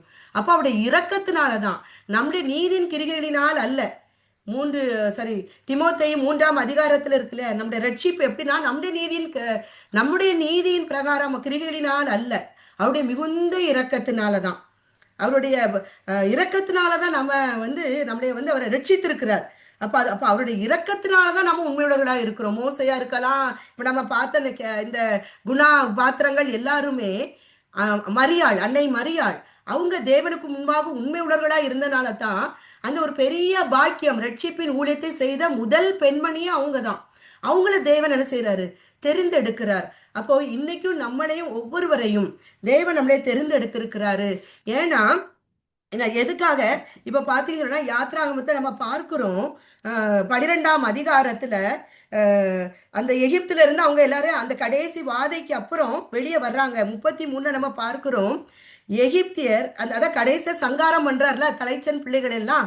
இதுக்கு மேல இவன் என்ன செய்யறான், 31 ராத்திரியில அவன் மோசையையும் ஆரோனை அழைப்பித்து நீங்களும் இஸ்ரவேல் புத்திரரும் எழுந்து என் ஜனங்களை விட்டு புறப்பட்டு போய் நீங்கள் சொன்னபடியே கர்த்தருக்கு ஆராதனை செய்யுங்கள். இவ்வளவு நாள் என்ன பண்ண டிமிக்கி கொடுத்துட்டு இருந்த ஆளு இப்ப என்னது பிள்ளைங்களா சங்காரம் பண்ண தொடங்கின உடனே இதுக்கு மேல இவங்கள வச்சுக்கிட்டு இருந்தானா நம்ம முதலுக்கே ஆபத்து வந்துடும் அப்படின்னு சொல்லிட்டு அவங்க என்ன பண்றாங்க, போயிருங்கப்பா, நீங்க உங்க ஆடு மாடுகள் எல்லாத்தையும் கொண்டுட்டு நீங்க போயிருங்க அப்படின்னு சொல்லிட்டு என்ன பண்றான். அது இல்லாம 33வது இதில் பாருங்க, தீவிரமாய் அந்த ஜனங்களை தேசத்திலிருந்து அனுப்பிவிட அவர்கள் மிகவும் துரிதப்படுத்தினார்களாம். துரிதப்படுத்த இப்போ சீக்கிரம் போயிரு, இருக்காத போ. இதுக்கு முன்னால என்ன பண்ணா, புடிச்சு புடிச்சு வச்சுக்கிட்டு இருந்தான். இப்போ என்ன பண்றான், துரிதப்படுத்துறான். ஏன் அந்த அந்த துரிதப்படுத்த வச்சது யாரு? கர்த்தர் தான் துரிதப்படுத்துறார். ஏன் அதை அவர் துரிதப்படுத்தினார் அப்படின்னு சொன்னா, நான் கீழே இதுல பாருங்களேன். அதுல பார்த்தனா 34 பாருங்க. பிசைந்த மா புளிக்கும் முன் ஜனங்கள் அதை பாத்திரத்துடனே தங்கள் வஸ்திரங்களில் கட்டி தங்கள் தோள்களின் மேல் எடுத்துக்கொண்டு போனார்கள். அவங்க இப்ப அவங்க வந்து கர்த்தருக்கு பஸ்கா அந்த நியமத்தை அவங்க ஆசரிக்கணும். அதாவது அந்த பஸ்கா நாள் 8 நாள். அப்ப அந்த 8 நாளைக்கு முன்னாலே அவங்க அங்கிருந்து வெளியே வர்றாங்க. அப்ப அவங்க இன்னும் கடைசி நாள் அவங்க வந்து அந்த பஸ்கா புசிக்கிற நாள் இனிமேதான் வரப்போகிறது, ஆண்டவர் சொன்ன அந்த நியமத்தின்படியாக. அப்ப அந்த அந்த பஸ்கா அப்ப வந்து புளிச்சிடக்கூடாது. அப்ப அவனே என்ன செய்யறான், எகிப்தியன் என்ன செய்யறான், துரிதமா சீக்கிரம் வெளியே போயிரு, சீக்கிரம் வெளியே போயிருங்கிறான். அந்த எகிப்து என்னது, புதிய ஏற்பாட்டின் படியாக என்னது, அது பாவத்தின் அடிமைத்தன வீடுன்னு சொல்லிட்டு நம்ம சொல்றோம் அதை. அப்ப இதே போலத்தான் எப்படி அவங்க துரிதப்படுத்துறாங்களோ அப்படியே சாத்தானு சில விஷயத்துல என்ன பண்ணுவாங்க, சில மனிதர்கள் நம்மளைய வேண்டான்னு அவங்களே ஒதுக்குவாங்க, நம்மளை வெறுப்பாங்க. நம்ம இடத்துல ஐயோ ஏன் இவங்க வெறுக்கிறாங்க. ஆனா பார்த்தோன்னா அவங்களே நம்மளை வெறுத்து நம்ம வெளியே வந்துட்டோம்னா நம்ம தான் அவங்கள விட்டு வெளியே வந்தோங்கிறதுக்கு அவங்க குற்றம் சொல்றதுக்கு அங்க ஒண்ணுமே இருக்காது. அப்போ அவங்க கூட நம்ம ஒரு இடத்துல நம்ம இருக்கிறோம், இது எனக்கு வந்து ஆண்டருக்கு பிரியமில்லாத காரியம் அப்படின்னு சொல்லும்போது நம்ம வெளியே வரும் பொழுது அங்கே இருந்தாலும் நம்ம திருப்பி பழைய அடிமைத்தனத்துக்குள்ள நம்ம விழுந்துருவோம். அதனால தான் அவங்களாலேயே என்ன பண்றாங்க, வெளியே துரத்தி விடப்படுகிறார்கள். ஜனங்கள் அதை பாத்திரத்துடன் தங்கள் வஸ்திரங்களிலே கட்டி, பாத்திரம்னா என்னது, நம்ம தான் பாத்திரம், நம்முடைய ஆலயம் இதுதான், நம்ம தான் பாத்திரம். வஸ்திரங்களில் கட்டி, வஸ்திரம் ரட்சிப்பின் வஸ்திரத்துல அந்த புளிப்பில்லாத அப்பமாகிய நற்குணம் உண்மை துப்புரவை நம்ம கட்டி தோள் மேல எடுத்துட்டு போற காரியம். ஜோஷுவா 4:10 ஆசாரியர்கள் உடன்படிக்கை பெட்டி சுமந்து கொண்டு போன காரியம். அதுக்குள்ள இருந்தது என்னது, மண்ணா, ஆரோனின் துளிர்த்த கோல், இன்னொன்று என்னது, மோசே மூலமா கொடுக்கப்பட்ட கற்பலைகள். 3 என்னது, ஆண்டுடைய கட்டளை வார்த்தைகள். இப்ப இது நம்ம இதயத்துல இருந்து அந்த ரட்சிப்பின் வஸ்திரம் நமக்குள்ள இருக்கணும். இருக்கும் பொழுதுதான் நம்ம என்ன செய்வோம், புளிப்புள்ளாத அப்பத்துக்கு நம்ம தப்ப முடியும். அதனாலதான் நம்ம என்ன செய்வோம், சில இடத்துல நம்ம வேண்டாம் நம்மளே விரட்டுற காரியங்கள் அது நமக்கு தீமைக்கல்ல, அது நன்மைக்கு ஏதுவான காரியங்கள். 39 பார்க்கிறோம், 12:39 எகிப்திலிருந்து அவர்கள் கொண்டு வந்த பிசைந்த மாவை புளிப்பில்லா அப்பங்களாக சுட்டார்கள். அவர்கள் எகிப்தில் தரிக்க கூடாமல் துரத்திவிடப்பட்டதினால் அது புளியாது இருந்தது. அவர்கள் தங்களுக்கு வழிக்கென்று ஒன்றும் ஆயத்தப்படுத்தவில்லை. அவங்கள்ட்ட இருந்தது அந்த மாவு மட்டும்தான் இருந்தது. இன்னும் அவங்க கொஞ்சம் அங்க இருந்தாங்கன்னா அந்த மாவு புளிச்சிருக்கும்.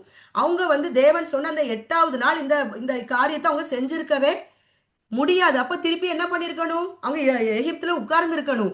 திருப்பி என்ன பண்ணுவான்,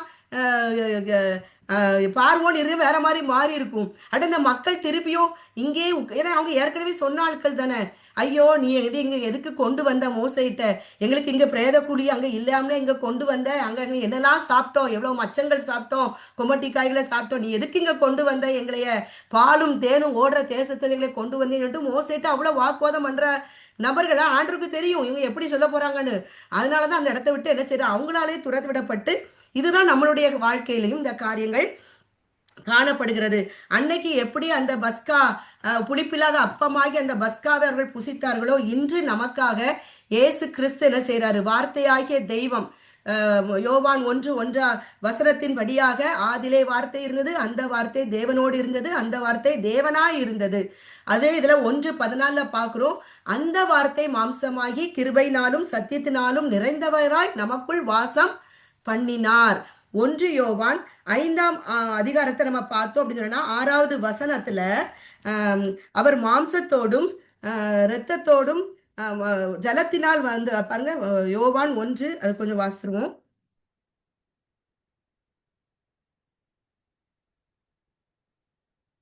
யோவான் 5ஆம் அதிகாரத்துல பார்த்தோம்னா 6வது வசனம், இயேசு கிறிஸ்துவாகிய இவரே ஜலத்தினாலும் இரத்தத்தினாலும் வந்தவர், ஜலத்தினாலே மாத்திரமல்ல ஜலத்தினாலும் இரத்தத்தினாலும் வந்தவர், ஆவியானவர் சத்தியமாகையால் ஆவியானவரே சாட்சி கொடுக்கிறவர். அவர் எப்படி வந்தாரா, ஜலத்தினாலும் இரத்தத்தினாலும் வந்தவர். இரத்தம் தான் என்னது, லேவியராகமம் 11ஆம் அதிகாரத்துல பார்க்கிறோம் இல்லையா? நம்ம ஆத்துமாவுக்கு பாவ நிவார்த்தி செய்கிறது என்னது? இரத்தம். அப்போ முதலாம் ஆதாமுடைய கீழ்ப்படியாமைனால அவனுடைய இரத்தத்தின் மூலமாக மனுஷ குலத்துக்கு என்ன வந்தது? ஜென்ம சுவாபமாகிய புளிப்புள்ள அப்போ நம்ம வாழ்க்கையில அந்த துர்க்குணங்கள்லாம் வந்தது, பொல்லாப்பான காரியங்கள்லாம் வந்தது. அப்போ இரண்டாம் ஆதாமாகிய இயேசு கிறிஸ்து தன்னுடைய கீழ்ப்படிதலினால அவர் வார்த்தையான தெய்வம், பரிசுத்த தெய்வம், மாம்சத்தோடு இரத்தத்தோடு வந்து ஜலத்தினாலும் அல்ல இரத்தத்தினால், அது திருப்பி அங்க வந்து இது ஆவியானவரே சாட்சி கொடுக்கிறார். அது திருப்பி திருப்பி அங்க ரொம்ப மென்ஷன் பண்ணப்படப்படுது என்னன்னா, அவர் இரத்தத்தோடு வந்தார். அதுதான் முக்கியம். தேவன் மாம்சத்தில் வெளிப்பட்டார். அதான் தேவனுக்குரிய ரகசியம், தேவ பக்திக்குரிய ரகசியம். எந்த தெய்வமும் மாம்சத்துல வெளிப்படல மனுஷனுக்கு பரிகாரம் செய்வதற்கு. நம்ம தெய்வம் தான். இன்னைக்கு நம்ம கிறிஸ்துமஸ் கொண்டாட போறோம். ஏன் கொண்டாட போறோம்? அந்த மத்தேயு 1:21 படியாக தந்த ஜனங்களின் பாவங்களிலிருந்து ரட்சிக்கும்படியாக ரட்சகர் வந்தார். இதை நம்ம 4 பேருக்கு சொல்லணும். தெரியாதவங்க யாரு? கேட்கறவங்க கேட்கட்டும், கேட்காதவங்க இஷ்டம் இல்லாதவங்க. ஆனா ஆண்டவன் சொல்லி நீ கேட்டாலும் கேட்காட்டும் சொல்லு அப்படிங்கிறாரு நம்மள்ட்ட. ஆனா நம்ம ஜபம் பண்ணிட்டு அதை சொல்ற காரியங்கள். அப்ப நமக்காக அவர் பலியிடப்பட்டுட்டார் கல்வாரி சிலுவையில. இந்த துர்க்குணத்தை எல்லாம் அவர் சிலுவையில எடுத்து பலியிடப்பட்டதுனால அவருடைய இரத்தத்தினால நமக்கு என்ன வருது? அந்த இரத்தமாகிய வார்த்தை. இந்த வார்த்தை நம்ம ஒவ்வொரு நாளும் பெராயா மக்களை போல நம்ம ஒவ்வொரு நாளும் இந்த வார்த்தையோட கனெக்டா இருந்தா மாத்திரம்தான் நம்ம அவருடைய சமூகத்தை ஒவ்வொரு நாள் தேடணும். அந்த வார்த்தையை, போஜனத்தை, இந்த பஸ்காவை நம்ம உட்கொள்ளும் பொழுதுதான் நம்மளுடைய ரத்தம் என்ன பண்ணப்படும்? சுத்திகரிக்க, நம்முடைய ஆத்துமா ஆவிக்குரிய வாழ்க்கையில நம்ம சுத்திகரிக்கப்பட்டு இந்த புளிப்புள்ள அப்பம் நம்மளை விட்டு என்ன செய்யும்? விலகும். நம்ம கண்ணை மூடுற வரைக்கும் சோதனை உண்டு, போராட்டம் உண்டு, உபத்திரம் உண்டு, கசப்புகள். நம்ம கசப்புல போட கசக்கிறதுக்கு ஆட்கள் வருவாங்க, எதிர்க்கிறதுக்கு ஆட்கள், எல்லாமே நடக்கும். ஆனா இந்த மதுரத்தை நம்ம ஒவ்வொரு நாளும் ருசிச்சு இந்த பஸ்கா வலிய வார்த்தையாகி இந்த பஸ்கா அப்பத்தை நம்ம ஒவ்வொரு நாளும் உட்கொண்டு நம்ம இந்த உலகத்தை நம்ம என்ன செய்யணும்? ஜெயிக்கணும். நம்ம வந்து அவருக்கு உரிய மக்களாய் வாழும் பொழுது, இதை நம்ம சுத்திகரிக்கும் பொழுது அவனுடைய தேவனுடைய ராஜ்யத்துக்கு நம்ம பிரவேசிக்கிறது. அது என்னது? இது இயேசுதான் நமக்கு காரியமா இருக்கிறார். அதனாலதான் அவர் தன்னையே பலியாக ஒப்பு கொடுத்தார். எபிரேயர் 9:14 இருக்கிறது இல்லையா? நித்திய ஆவியினாலே தம்மை தாமே பழுதற்ற பலியாக ஒப்பு கொடுத்த கிறிஸ்துவினுடைய இரத்தம் ஜீவனுள்ள தேவனுக்கு ஊழியம் செய்வதற்கு உங்கள் மனசாட்சியை செத்த கிரிகைகளற சுத்திகரிப்பது எவ்வளவு நிச்சயம். அந்த செத்த கிரிகைகள் இப்ப நம்ம தியானிச்சோம் இல்லையா? அதுதான் தீட்டு, அதுதான் புளிப்பான அப்பம். பொல்லாப்பு துர்க்குணம் உள்ளுக்குள்ள வந்தாலே சொல்ல சோழி முடிஞ்சது அப்படின்னு சொல்லுவோம் இல்லையா? அப்படி இது நமக்குள்ள இது இந்த நம்ம மனசாட்சி அப்படி செத்த சாகடிச்சிருந்த காரியங்கள். அப்ப இதுல இருந்து நம்ம பிழைத்து கொள்ளணும்னா தன்னை நித்திய ஆவினாலே தம்மை தாமே பழுதற்ற பலியாக, நித்திய ஆவியானது என்றென்றைக்கும் ஜீவித்திருக்கிற அவருடைய வார்த்தை. யோவான் 6:63 பார்க்கிறோம் இல்லையா? ஆவியே உயிர்ப்பிக்கிறது, மாம்சம் ஒன்றுக்கு உதவாது. அவருடைய வார்த்தை ஜீவனாயும் ஆவியாயும் இருக்கிறது பார்க்கிறோம். அப்ப நித்திய ஆவினானது நித்திய வார்த்தை. வார்த்தை தான் நமக்காக, அந்த வார்த்தைக்கு அழிவு கிடையாது. அந்த ஆவினாலே தம்மை தாமே பழுதில்லாத ஒரு பலியாக தேவன் நமக்காக ஒப்பு கொடுத்தார். கலாத்தியர் 1:4 படி, எபேசர் 5ஆம் அதிகாரத்தை நம்ம பார்த்தா அதெல்லாம் அந்த காரியங்கள் இருக்குது. முதல் பகுதியில 3 வசனங்கள்ல பார்க்கும் பொழுது, அப்போ நம்ம ஒவ்வொரு நாளும் நம்ம நித்திய ஆவியினால பழுதற்ற பலியாக நம்ம தேவனுக்கு நம்ம ஒப்பு கொடுக்கும் பொழுது நமக்காக பலிடப்பட்டார், எனக்காக, இந்த துர்க்குணத்துக்காக. இதை நம்ம உணர்ந்தவர்களாய் ஒவ்வொரு நாளும் நம்ம அந்த பலியினால நம்மளை சுத்திகரிக்கும் பொழுது, இரத்தமாகிய வார்த்தையினால நம்ம சுத்திகரிக்கும் பொழுது நம்ம தேவனுடைய ராஜ்யத்துக்கு உகந்தவர்களாய் மாறுகிறோம். அந்த புளிப்பில்லாத அப்பம் நம்மளை விட்டு விலகும். நம்ம பிள்ளைகள், சந்ததிகள், தலைமுறைகளிலிருந்து விலகும். இந்த புளிப்புள்ள அப்பத்தை தருகிற மனிதர்களுக்காகவும் நம்ம ஜெபிக்க கடமைப்பட்டவர்களாக காணப்படுகிறோம். இந்த புளிப்புள்ள அப்பம் மற்றவர்களை இடற செய்கிற காரியமாகவும் காணப்படுகிறது. பிலிப்பியர் 1ஆம் அதிகாரத்தை நம்ம பார்த்தோம் சொன்னா, அப்ப நம்முடைய இருதயம் ஆவின் கனிகள் நமக்குள்ள, கலாத்தியர் 1:5ஆம் அதிகாரத்துல சொல்லப்பட்டிருக்கிறது போல 22வது வசனங்கள் எல்லாம் ஆவின் கனிகள். பிலிப்பியர் 1ஆம் அதிகாரத்துல 10வது வசனம் பார்த்தோம்னா, இயேசுவினால் நிறைந்த நீதின் கனிகள் நம்மளிடத்துல காணப்படணும். அந்த நீதின் கனிகள் எதுனா அன்புதான்.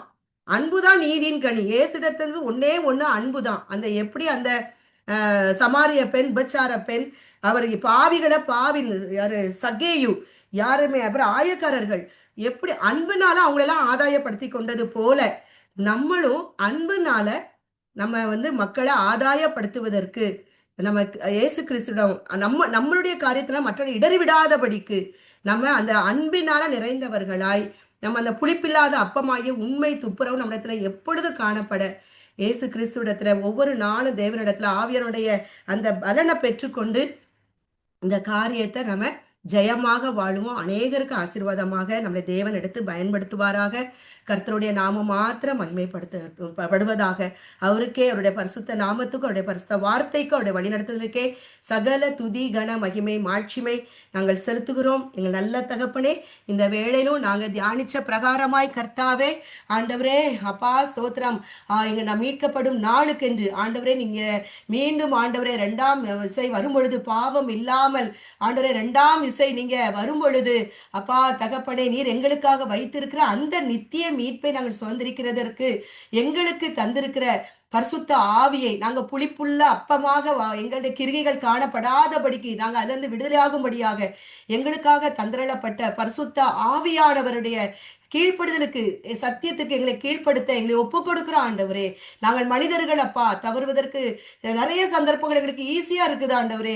ஆவியானவர் எங்களுக்கு துணை நின்று கிறிஸ்து எப்படி இந்த உலகத்தை ஜெயித்தாரோ ஆண்டவரே, அப்படியே நாங்கள் ஜெயிக்கத்தக்கதாக பரிசுத்த ஆவியானவர் எங்கள் இந்த ஜப கூடுகளில் இணைந்திருக்கிற ஒவ்வொரு பெண்களுக்கும், உலகம் முழுவதிலுமே இருக்க பெண்கள் ஆகிய எம்மால் தெரிந்து கொள்ளப்பட்ட ஒவ்வொரு பெண்களுக்கும், எங்கள் குடும்பத்திற்கும், குடும்பங்களுக்கும், எங்கள் பிள்ளைகளுக்கும், எங்கள் சந்ததிகள் தலைமுறைகளுக்கும் அந்த உண்மை துப்புரவாகிய புளிப்பில்லாத அப்பம் ஆண்டு எங்கள் வாழ்க்கையில அது ஆண்டரே அது உப்ப பண்ண வேண்டுமாக. தேவனுடைய ராஜ்யம் அப்படி எங்கள் மூலமாக அநேகருக்கு உப்ப பண்ண வேண்டுமாக.